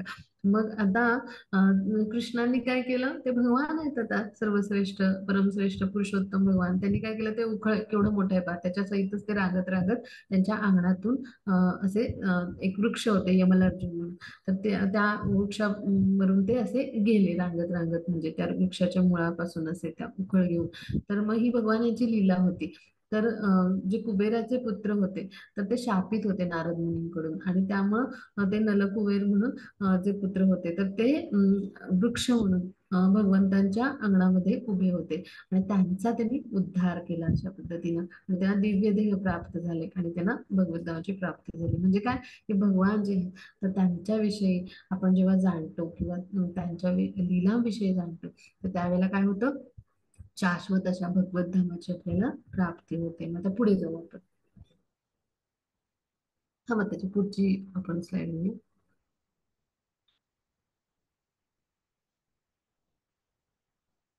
मग आपल्यामध्ये आणि भगवान यांच्यामध्ये काय फरक आहे, तर पहा, आपलं जे शरीर कसं आहे तर आपल्या शरीरामध्ये हा स्थूल देह आहे, हा पंचमहातत्वांचा बनला आहे. मग आपलं सूक्ष्म देह म्हणजे मन बुद्धी अहंकार आणि त्याच्या आत म्हणजे त्याच्या स्थूल देहाने आणि सूक्ष्म देहाने म्हणजे आच्छादलेला असतो आपला जो जीव म्हणजे आत्मा किंवा जीवात्मा, हा भगवान यांचा आध्यात्मिक अंश आहे, चित्तकण आहे, आध्यात्मिक स्फुल्ली. आणि आपलं शरीर भौतिक आहे अशा पद्धतीने. आणि आपलं कसं रूप आहे तात्पुरतं आहे, म्हणजे मृत्यूच्या वेळी आपण एक शरीर टाकून दुसऱ्या शरीरात जातो. म्हणजे आत्मा जो आहे तो एक शरीर टाकून दुसऱ्या शरीरात प्रवेश करतो आणि आपण मायेद्वारे नियंत्रित आहोत. म्हणजे आपण प्रकृतीची 3 गुणांच्या आधिपत्याखाली आहोत. म्हणजे आणि ते प्रकृतीचे तीन म्हणजे प्रकृती म्हणजे जी भौतिक प्रकृती आहे तर तिचं नियंत्रण कोण करतं? भगवान यांची भौतिक शक्ती, तिला मायाशक्ती म्हटलंय. मग त्या मायेद्वारे आपण नियंत्रित आहोत आणि या मायाशक्तीचे स्वामी कोण आहेत? भगवान आहेत. म्हणजे तिचे नियंत्रक कोण आहेत? भगवान आहेत. आणि भगवान कसे आहेत? पूर्णतः आध्यात्मिक आहेत. त्यांचं संपूर्ण शरीर हे आध्यात्मिक आहे. त्यांचं म्हणजे जे आहे तर आत्मा किंवा मन ह्याच्यामध्ये त्यांच्या शरीरापेक्षा भिन्नता नाही. त्यांचं प्रत्येक इंद्रिय आध्यात्मिक आहे आणि एक इंद्रिय अनेक इंद्रियांचं कार्य करतं. आणि भगवान हे काय करतात? अशा पद्धतीनं या मायाशक्तीचं नियंत्रण करतात. मग आता पुढे जाऊ आपण. हा मग त्याची पुढची स्लाइड. वीतरागभयक्रोधाः मन्मया मामुपाश्रिताः बहवो ज्ञानतपसा पूता मद्भावम् आगताः ये यथा मां प्रपद्यन्ते तांस्तथैव भजाम्यहम् मम वर्त्मानुवर्तन्ते मनुष्या पार्थ सर्वशः. हरे कृष्ण. हरे कृष्ण. मग त्याची पुढची स्लाइड घेऊया. पुढच्या स्लाइड मध्ये त्याचा अर्थ आहे. पुढची स्लाइड घेऊया. ओके. हरे हरे कृष्ण. हा वाचू माताजी? हा वाचा. हा. इथे अर्थ आहे पहा. हा वाचा. हरे कृष्ण. श्री प्रभुपाद की जय. श्री प्रभुपादद्वारे आसक्ती, भय आणि क्रोध यातून मुक्त झालेले, पूर्णपणे माझ्या स्थित झालेले, मतपरायण आणि माझ्या आश्रित असलेले गतकाळातील अनेक मनुष्य माझ्या ज्ञानामुळे शुद्ध झाले आहेत आणि त्या सर्वांना माझ्या दिव्य प्रेमाची प्राप्ती झाली आहे. जे ज्या भावाने मला शरण येतात त्याला अनुरूप असे फळ मी त्यांना देतो. हे पार्थ, सर्वजण माझ्या मार्गाचे सर्व प्रकारे अनुसरण करतात. हरे कृष्ण माताजी. हरे कृष्ण. मग आता आपण समजून घेऊ की आसक्ती, भय, क्रोध यातनं मुक्त झालेले म्हणजे मतपरायण म्हणजे भगवान यांच्या विचारामध्ये जे रममाण आहेत, भगवंतांच्या भक्तिमय प्रेममय सेवेमध्ये माझा आश्रय ग्रहण करणारे असे गतकाळातले अनेक अनेक लोक म्हणजे अनेक असे भक्त आहेत भगवंतांचे की ज्यांनी भगवंताविषयीचं हे दिव्य ज्ञान घेतलं आणि त्यामुळे ते शुद्ध झाले, प्रकृतीच्या 3 गुणांच्या बंधनातून मुक्त झाले. आणि अशा पद्धतीने त्यांनी काय केलं? भगवान यांची प्राप्ती केली. आणि ही कशामुळे होऊ शकली? तर प्रमाणित आध्यात्मिक गुरु त्यांच्या जीवनी आल्यामुळं हे सगळं होऊ शकलं. आणि म्हणून भगवान काय म्हणतात? अशा पद्धतीने माझा जे कोणी आश्रय घेतात, मतपरायण होतात आणि शास्त्राच्या विधिविधानांचं आपण पालन करतो प्रमाणित आध्यात्मिक गुरूंच्या मार्गदर्शनाखाली आणि त्याद्वारे आपण भक्तिमय जीवनाच्या अंतिम स्तराला म्हणजे प्रेमाभक्ती जी आहे तर ती आपण मिळवतो, त्या टप्प्याला पोहोचतो आणि भगवंताचं दिव्य प्रेम अशा पद्धतीने आपल्याला मिळतं. म्हणजे श्रद्धापासून जे प्रेमापर्यंत असे 9 टप्पे आहेत. म्हणजे ही श्रद्धा म्हणजे काय? भगवान यांच्यावर ठाम पक्का विश्वास पाहिजे आपल्याला की भगवान हेच काय आहेत? सर्वश्रेष्ठ असे आहेत, सर्वोच्च नियंत्रक आहेत. म्हणजे पहा, आपल्याला शाळेमध्ये शिकवलं जातं आपल्याला शिक्षकांकडून वेगवेगळ्या. मग तिथे आपण त्यांनी जे काही शिकवलं ते अगदी विश्वास ठेवून ऐकतो आणि ते जे आहे ते सत्य मानतो. मग तसं इथं भगवान प्रत्यक्ष सांगतात भगवद्गीतेतून. मग ह्याच्यापेक्षा अधिक आपल्याला दाखला काय तो हवा, हो की नाही? मग भगवान जे सांगतात, मी स्वतः कोण आहे? तर सर्वोच्च नियंत्रक आहे किंवा पुराण पुरुष तर पुढे येईल सगळे. तर भगवान स्वतः सांगतात. मग भगवान यांच्यावर आपण विश्वास ठेवून पूर्णतः श्रद्धेने आणि पूर्णतः आपण त्यांना शरण जाऊन म्हणजे काय केलं पाहिजे? त्यांच्या आश्रय घेतला पाहिजे आणि त्यांच्या कृपेस प्राप्त झालं पाहिजे. मग हे 8 असे टप्पे आहेत पहा. म्हणजे श्रद्धा आधी आपल्याला निर्माण होते. श्रद्धा म्हणजे ठाम विश्वास. मग साधू संघ म्हणजे आपण भक्तांचा संघ करतो. मग काय होतं? आपण भजन क्रिया म्हणजे अशा पद्धतीने भगवंतांची भक्तिमय प्रेममय सेवा करायला लागतो. मग तेव्हा प्रमाणित आध्यात्मिक गुरु जीवन येतात, त्यांच्याकडून दीक्षित होतो. मग आपले अनर्थ निवृत्ती होते म्हणजे आपल्या जीवनातले सगळे असे जे कल्मश आहेत ते निघून जातात. मग भगवंताविषयी आपली निष्ठा निर्माण होते, भगवान विषयी निष्ठा निर्माण होते. मग त्यातून आपण पुढे आपल्यामध्ये आसक्ती, भगवान कृष्णाविषयी आसक्ती आणि भौतिक जगतातल्या गोष्टींविषयी आपल्याला अनासक्ती निर्माण होते. आणि मग त्यानंतर आपल्यामध्ये भाव निर्माण होतात वेगवेगळे भगवान यांच्याविषयीचे. भावाच्या स्तरावर आपण येतो भगवंताविषयी. असे छान भावामध्ये वेगवेगळे भाव जे आहेत 5 रसांमध्ये आपण भगवंतांशी जोडले जातो वेगवेगळ्या. आणि तिथून पुढे आपल्या मनामध्ये प्रेम निर्माण होतं. म्हणजे ह्या रसातून त्याचं रूपांतर तर कशामध्ये होतं? भगवत प्रेमामध्ये. असे टप्पे आहेत भक्तीचे. म्हणून भगवान काय म्हणतात? जे ज्या भावाने मला शरण येतात त्याला अनुरूप असे मी फळ त्यांना देतो. म्हणजे काय? की आपण ज्या भावाने भगवान यांना शरण जाऊ त्यानुसार आपल्याला फळ मिळेल. म्हणजे अशा पद्धतीनं भगवान जे आहेत तर त्यांच्या मार्गाचं सर्व प्रकारे अनुसरण करतात. म्हणजे भक्त ज्या भावाने भगवंतांशी बांधलेला असतो त्यानुसार त्याला फळ मिळतं, किंवा जो त्याच्या भाव मनात असतो त्यानुसार भगवान त्याच्याशी त्याला ते फळ देऊन त्याला त्याच्यावर कृपा करतात. मग हे कसं समजून घ्यायचं, तर इथे चित्रात पाहूया. हा, मग त्याची पुढची स्लाइड घेऊया. तिथे चित्र आहेत, आपण दाखवूया सगळ्यांना. हा, तर आता इथे चित्रामध्ये पहा. तर इथे आता हे जे वासरू आहे, तर हे जे आहे ते भगवान आपले स्वामी आहेत. म्हणजे इथं ही जी भावना आहे की भगवान आपले स्वामी आहेत, तर ह्या भावामध्ये म्हणजे तर ते त्यांच्या चरणांशी असतं. म्हणजे हा शांत रस झाला, तर ह्या भावाने ते भगवान यांच्याशी म्हणजे जोडलेले आहे. मग आता इथे पहा, बलराम जे आहेत ते भगवानांची सेवा करतात. म्हणजे भगवान जे आहेत ते त्यांचे पाय जपतात. मग इथे हा जो म्हणजे हा वात्सल्य रस आहे पहा. म्हणजे अशा पद्धतीने भगवानांचे मोठे बंधू आहेत आणि ते भगवानांची सेवा करतात. मग आता इथे चित्रात, मग ते चित्र छोटं करून दाखवलं तर दिसेल. मग सर्व गोपीजन आहेत तर ते भगवानांचे मित्र आहेत, मित्र म्हणून सेवा करतात पहा. जे गोपालक आहेत ते वेगवेगळे. मग अर्जुन त्यांचा मित्रच आहे, सखा आहे, म्हणजे तो सख्य रस झाला. मग आता हनुमानजी आहेत तर त्यांनी काय दास्य भावाने भगवानांची त्रेतायुगामध्ये जेव्हा रामचंद्र मुनाने सेवा केली, मग तो दास्य रस झाला. मग आता राधाराणी आहेत किंवा गोपीजन आहेत सगळ्या, तर ह्यांनी भगवान यांच्याशी काय यांची सेवा जी आहे तर ती कशी केली की भगवान यांना आपले म्हणजे प्रियकर किंवा अशा पद्धतीने म्हणजे आपले प्रियतम मानून त्यांची भक्तिमय प्रेममय सेवा केली. म्हणजे तर त्याद्वारे म्हणजे भगवान यांच्याशी संबंध प्रस्थापित केला, तर त्याला म्हणायचं माधुर्य रस. तर ह्या 5 रसामध्ये भगवान यांच्याशी एक भक्त जो असतो तो जोडलेला असतो. मग ज्या भावाने जो जसा शरण येतो त्यानुसार भगवान फळ देतात. आता भौतिक जगतातलं जे प्रेमरस आहे आणि आध्यात्मिक जगतातला फरक आहे बरं का. हे दिव्य स्तर आहे बरं का, दिव्य आध्यात्मिक स्तरावर. त्याला भौतिक जगतातले प्रेमसंबंध कोणी समजू नये. गोपिका आणि भगवानांना ते दिव्य स्तरावर उच्च कोटीचे पुण्यात्मा होते भगवंतांचे आणि दिव्य स्तरावर स्थित होते आणि त्यांच्यामधलं ते दिव्य स्तरावरचं प्रेमाचं आदान प्रदान होतं. ते पुढे आपल्याला समजेल. आता कंसाने काय केलं, शत्रुता केली भगवान कृष्णाशी. मग त्याच्याशी भगवान शत्रू बनले त्याचा आणि त्याचा वध केला. आता आधीच्या चित्रात आपण पाहिलं की काय केलं, शिशुपालाने त्यांचा मत्सर केला. मग त्यामुळे भगवान जे आहेत तर त्यांनी काय केलं, त्याला भर दरबारामध्ये त्याचं वध केला, त्याला दंडित केलं. म्हणजे जसा तुमचा भाव त्यानुसार भगवान काय करतात, तुम्हाला त्याचं त्या अनुरूप फळ देतात. मग आता पुढे बघू. हा, मग त्याच्या पुढच्या स्लाइड मध्ये. हा, मग त्याच्या कृष्ण मनुष्य हरे जगात. कृष्ण. हा, वाचा. श्री प्रभुपाद की जय. श्री प्रभुपाद द्वारा मनुष्य ज्या जगात सकाम कर्मामध्ये सिद्धीची इच्छा करतात आणि म्हणून ते देवतांची आराधना करतात. अर्थात मनुष्यांना या जगात सकाम कर्मापासून त्वरित फलप्राप्ती होते. हरे कृष्ण. हा, आता जे सकाम कर्म करतात ह्या जगतामध्ये तर ते असे जे सकाम इच्छा असलेले जे लोक असतात, म्हणजे कुणी चंद्राची पूजा करतात, कुणी इंद्राची करतात, हो की नाही. मग कुणी लक्ष्मी मातेची पूजा करतात, कुणी माता सरस्वतीची पूजा करतात. म्हणजे त्यांना सकाम इच्छा असतात. म्हणजे असे जे असतात जे लोक असतात तर ते आपल्या लाभासाठी पूजा करतात. म्हणजे लक्ष्मी मातेची पूजा करतात भरपूर संपत्ती येण्यासाठी, किंवा सरस्वती मातेची भरपूर बुद्धी मिळण्यासाठी. सूर्यदेवतेची पूजा करतात की भरपूर म्हणजे उत्तम असं आरोग्य असं मिळो.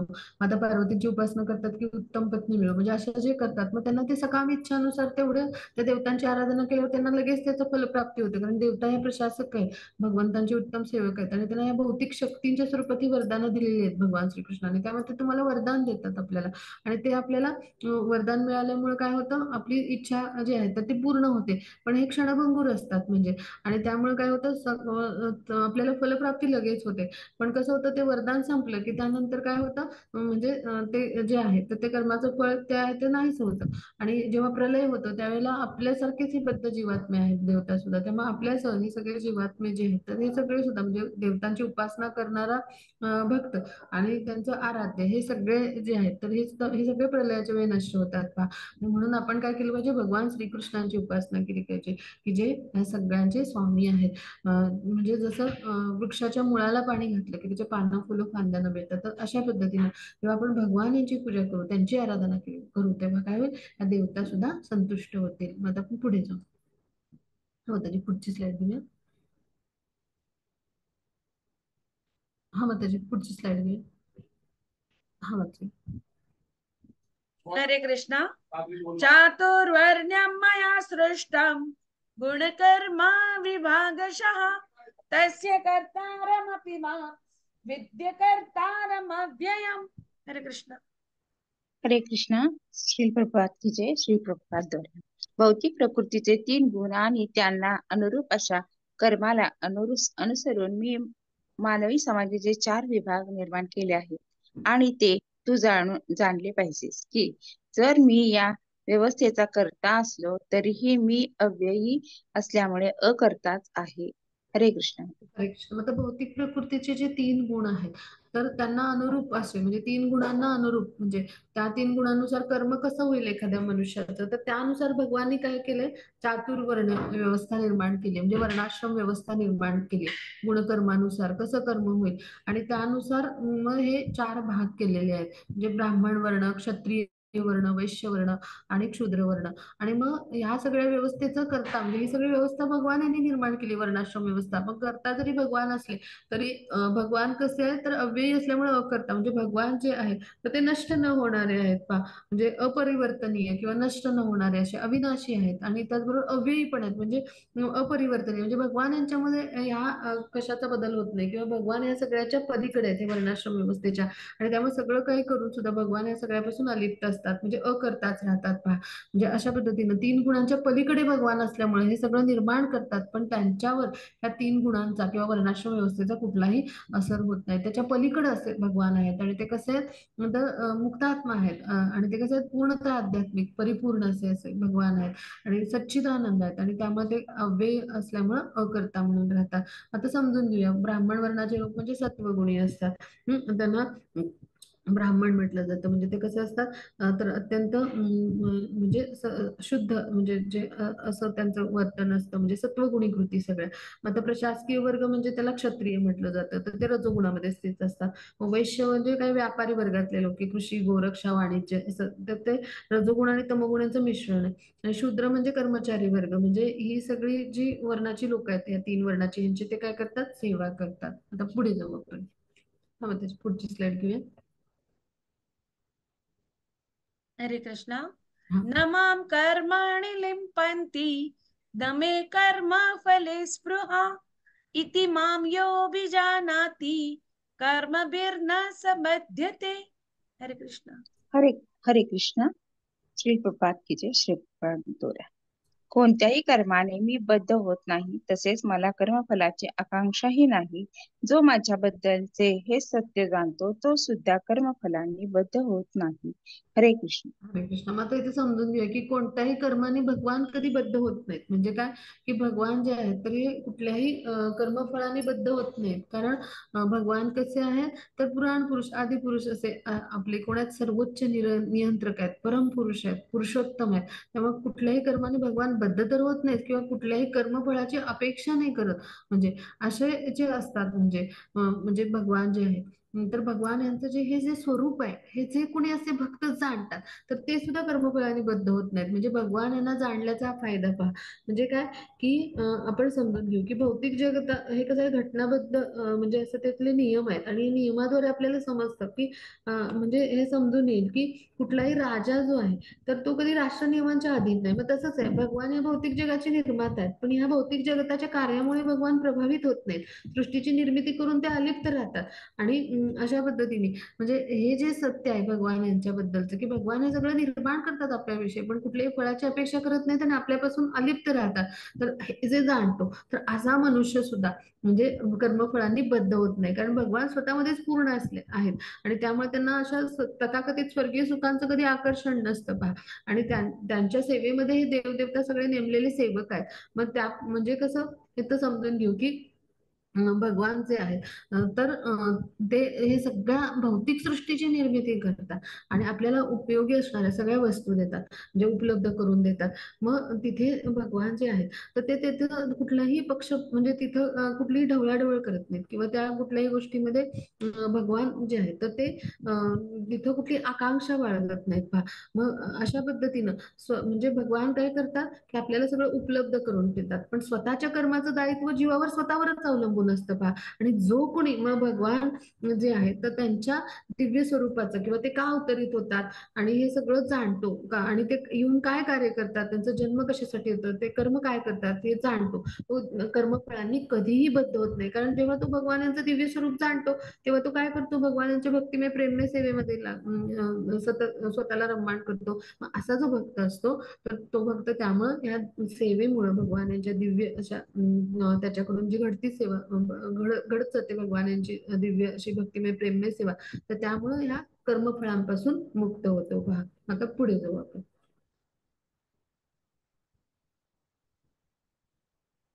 हा, आता इथे चित्रामध्ये जे आहे तर ते आपण समजून घेऊया ह्या श्लोकाच्या माध्यमातून. हा मग 17वा श्लोकाचं. हरे कृष्णा. हा. कर्मणो यपि बोद्धव्यम बोद्धव्यम च विकर्मणः अकर्मणश्च बोद्धव्यम गहना कर्मणो गतिः. हरे कृष्णा. हरे कृष्णा. श्री प्रभुपाद की जय. श्री प्रभुपाद द्वारे कर्माच्या गुंतागुंती समजणे अत्यंत कठीण आहे. म्हणून मनुष्याने कर्म विकर्म आणि अकर्म म्हणजे काय हे योग्य रीतीने जाणले पाहिजे.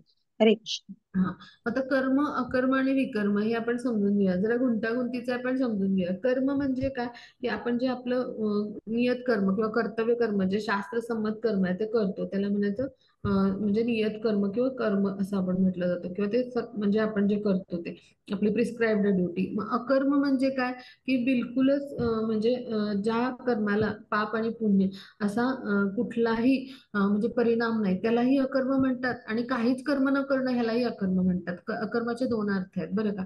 मग इथं अकर्माचा अर्थ काय आहे, की ज्या कर्माला कुठलेही पाप आणि पुण्य असे कुठलेही फलदायी प्रक्रिया किंवा परिणाम नाहीत, त्याला म्हणायचं अकर्म. विकर्म म्हणजे काय, की शास्त्र संमत जे नाहीये ते कर्म. म्हणजे काय, की शास्त्रांच्या विरुद्ध किंवा शास्त्रांनी निषिद्ध मानले असं कर्म म्हणजे विकर्म.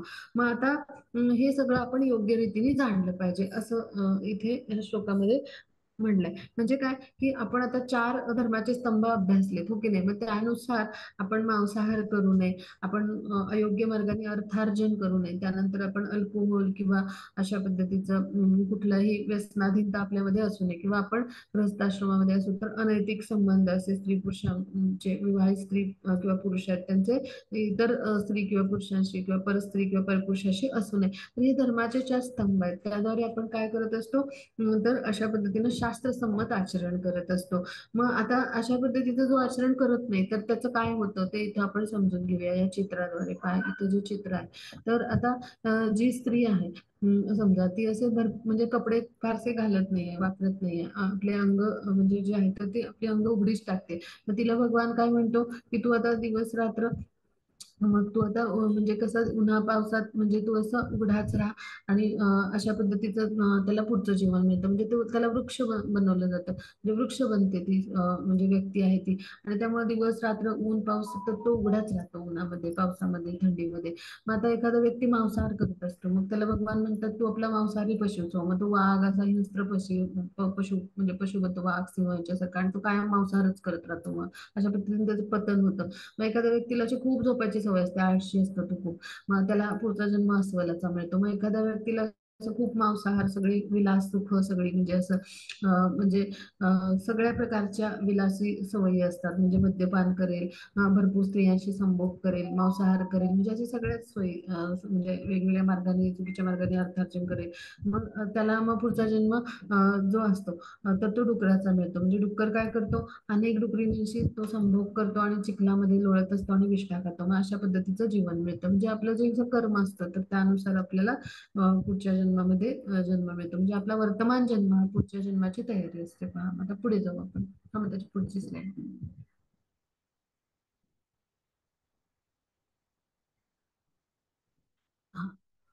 मग आता इथं आपण समजून घेऊया की जे वेदांचे पालन करत नाहीत म्हणजे तर ते म्हणजे विकर्मी. म्हणजे खालच्या प्रजातीमध्ये म्हणजे निम्न योनी म्हणजे पशु योनीमध्ये त्यांना पतन होतं त्यामुळे. आणि मग साधू संतांना म्हणजे जे साधू संत आहेत, म्हणजे जे भगवानांचे शुद्ध भक्त आहेत किंवा जे शास्त्रांचे आचरण करणारे जे साधू संत आहेत, हे नाही अमान्य आहे. आणि मानव जातीच्या मूळ उद्देशांचा पराभव, म्हणजे मानव जातीचा उद्देश काय आहे तर भगवंतांची प्राप्ती करणे. मग भगवंतांची प्राप्ती करत असताना 4 जे धर्माचे स्तंभ आहेत, प्राणी मात्राविषयी दया, तर हे शास्त्रसंमत आचरण आहे आपलं, धर्माचा स्तंभ आहे तो एक, दया करुणा असली पाहिजे आपल्या धर्मात. मग असे जे मानवजातीचे मूळ उद्देश आहेत हे सगळे, हे 4 स्तंभ म्हणजे धर्माचे, तर ह्याचाच पराभव केलाय आपण. आणि अशा पद्धतीने व्यक्ती मांसाहार करतो, म्हणजे चुकीचं आहे. हे विकर्म झालं. मग कर्मी म्हणजे काय, की जे आता वेदांचं पालन करतात. मग वेदामध्ये असं काय सांगितलंय, की म्हणजे असं म्हणजे वेगवेगळे यज्ञ सांगितलेले आहेत. म्हणजे वेद म्हणजे कर्मकांड आहे, ज्ञानकांड आहे, भक्तिकांड आणि उपासनाकांड आहे. मग वेगवेगळे जे यज्ञ आहेत तर ते भगवंतांच्या प्राप्तीसाठी केले जातात, किंवा काही सुख म्हणजे मिळवण्यासाठी, म्हणजे स्वर्गात स्थान मिळवायला, पुत्रप्राप्तीसाठी, धनप्राप्तीसाठी, असे म्हणजे सकाम कर्म आहेत ती. म्हणजे तर मग त्यावेळेला काय होतं, ते असे उच्च लोकांमध्ये पुण्यकर्म करून, यज्ञ करून ते लोक जातात. पण तिथलं पुण्य क्षीण झालं की त्यांना पुन्हा मृत्यू लोकांमध्ये येतं. म्हणजे यज्ञ म्हणजे असे कर्मी म्हणजे सकाम कर्म करणारे लोक. मग आता अकर्मी म्हणजे काय, तर इथे समजून घेऊया.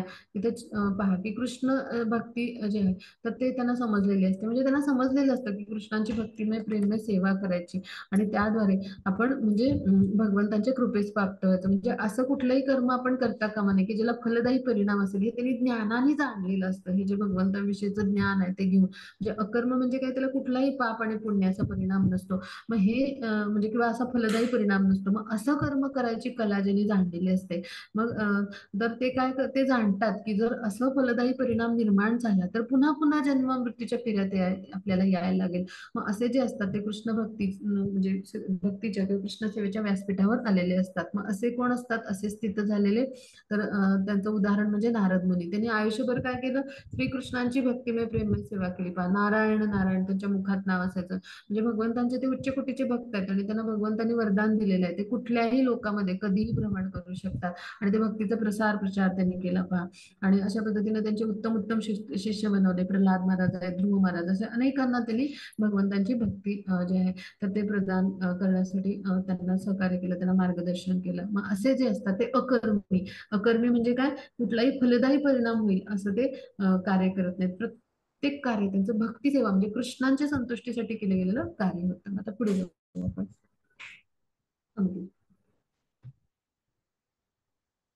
हा, आता ज्या श्लोक वाचूया. हरे कृष्ण. तद्विद्धि प्रणिपातेन परिप्रश्नेन सेवया उपदेक्ष्यन्ति ते ज्ञानम् ज्ञानिनस्तत्त्वदर्शिनः. हरे कृष्ण. श्री प्रभुपाद की जय. श्रीपदद्वारा आध्यात्मिक गुरूंकडे जाऊन तत्व जाणण्याचा प्रयत्न कर. नम्रपणे त्यांना प्रश्न विचार आणि त्यांची सेवा कर. आत्मसाक्षात्कारी व्यक्ती तुला ज्ञान प्रदान करू शकतात, कारण त्यांनी तत्व जाणलेले असते. हरे कृष्ण. हरे कृष्ण. मग आता समजून घेऊया. आता ह्यातून फार महत्वाचं भगवद्गीतेतला मथितार्थ किंवा गुढार्थ इथं ह्या श्लोकाच्या माध्यमातून आपण शिकणार आहोत की तद्विद्धी प्रणिपातेन, म्हणजे प्रणिपातेन म्हणजे गुरुंकडे जा, आध्यात्मिक गुरुंकडे जा, प्रमाणित आध्यात्मिक गुरुंकडे जा. मग तिथे काय करा, परिप्रश्नेन प्रश्न विचारा, आणि काय करा, सेवया म्हणजे काय, सेवा करा. म्हणजे काय, की आपण आपल्या जीवनामध्ये आपल्याला जर ज्ञान प्राप्त करायचं असेल, आध्यात्मिक स्तरावर उन्नत व्हायचं असेल, किंवा कृष्णांच्या कृपेस प्राप्त व्हायचं असेल, तर आपण काय केलं पाहिजे, प्रमाणित आध्यात्मिक गुरूंकडे गेलं पाहिजे. की ते आध्यात्मिक स्तरावर कसे असतात, तर ते उन्नत असतात, आत्मसाक्षात्कारी व्यक्ती असतात ना, म्हणजे स्वरूप सिद्ध व्यक्ती असं आपण ज्यांना म्हणतो, किंवा आत्मसाक्षात्कारी असे असतात. मग त्यांना हे आध्यात्मिक सगळं ज्ञान असतं, गुरु शिष्य परंपरेतनं ते आलेलं असतं ज्ञान, आणि अशा ज्ञानामध्ये ते उन्नत असतात. मग त्यांच्या आपण चरणांशी गेलं पाहिजे, त्यांच्या आश्रयाला गेलं पाहिजे. मग ते काय करतात, आपल्याला ज्ञान देतात. आपण त्यांची जेव्हा त्यांच्याकडे जातो तेव्हा आपण काय केलं पाहिजे, नम्रपणे त्यांची सेवा केली पाहिजे, त्यांना संतुष्ट केली पाहिजे. आणि मग ते संतुष्ट झाले की काय करतात, आपल्याला कृपा आपल्यावर करतात, आपल्याला सगळं त्यांच्याकडचं ज्ञान देतात. आणि ते ज्ञान जेव्हा आपण आत्मसात करतो तेव्हा आपण त्यांना प्रश्न विचारले पाहिजेत, आपल्या मनातली शंका काय, म्हणजे काय, परिप्रश्नेनं त्यावेळेला विचारले पाहिजेत. आणि त्या प्रश्नांच्या माध्यमातून आपण अधिक ज्ञानात उन्नत व्हायचा प्रयत्न केला पाहिजे. मग असं जेव्हा आपण करतो तेव्हा निश्चितच कृष्णांना जाणू शकतो, आणि कृष्णांची भक्तिमय प्रेममय सेवा करून आपण भगवत धामाची प्राप्ती करू शकतो. की जसं कृष्ण जेव्हा स्वतः मनुष्य रूपात आले तेव्हा त्यांनी काय केलं, तर ते सांदीपनी मुनींच्या आश्रमामध्ये गुरुकुल म्हणजे तर तिथं ते शिकण्यासाठी गेले पहा. आणि त्यांनी तिथे जाऊन काय केलं, कृष्ण बलरामजींनी काय केलं तर सांदीपनी मुनींकडून ज्ञान घेतलं, ज्ञान संपादन केलं. म्हणजे त्यांनी सुद्धा मनुष्य रूपामध्ये आल्यावर शास्त्रसंमत आचरण केलं, शास्त्रानुसार आचरण करून ते गुरुग्रही गेले आणि त्यांना गुरुदक्षिणाही दिली त्याने. म्हणजेच काय की आपण काय केलं पाहिजे, म्हणून कृष्णांच्या चरणचिन्हांचं किंवा पदचिन्हांचं आपण अनुसरण केलं पाहिजे. जसा त्यांनी आदर्श प्रस्थापित केला तसं त्यांच्या आदर्शाचं आपण काय केलं पाहिजे तर अनुसरण करून आपण पण आपल्या जीवनामध्ये अशा तऱ्हेने म्हणजे आनंद आणि समाधान मिळवायचा प्रयत्न केला पाहिजे. मग ह्यासाठी आपण काय करायला पाहिजे, गुरूंकडे गेलं पाहिजे. गुरु काय करतात, आपल्याला सगळ्या जीवनातल्या समस्यांवर मार्गदर्शन करतात आणि आपल्याला आध्यात्मिक ज्ञानामध्ये उन्नत करतात आणि त्याद्वारे आपल्याला कृष्णांची कृपा कशी होईल संपादन करता येईल याचं मार्गदर्शन करतात. मग हाच आपल्या अध्यायाचा आजच्या सार होता. इथे आपला अध्याय संपला. आता कोणाला काही प्रश्न असतील तर विचारूया. हरे कृष्ण. आता जी रेकॉर्डिंग स्टॉप करूया. हरे कृष्ण.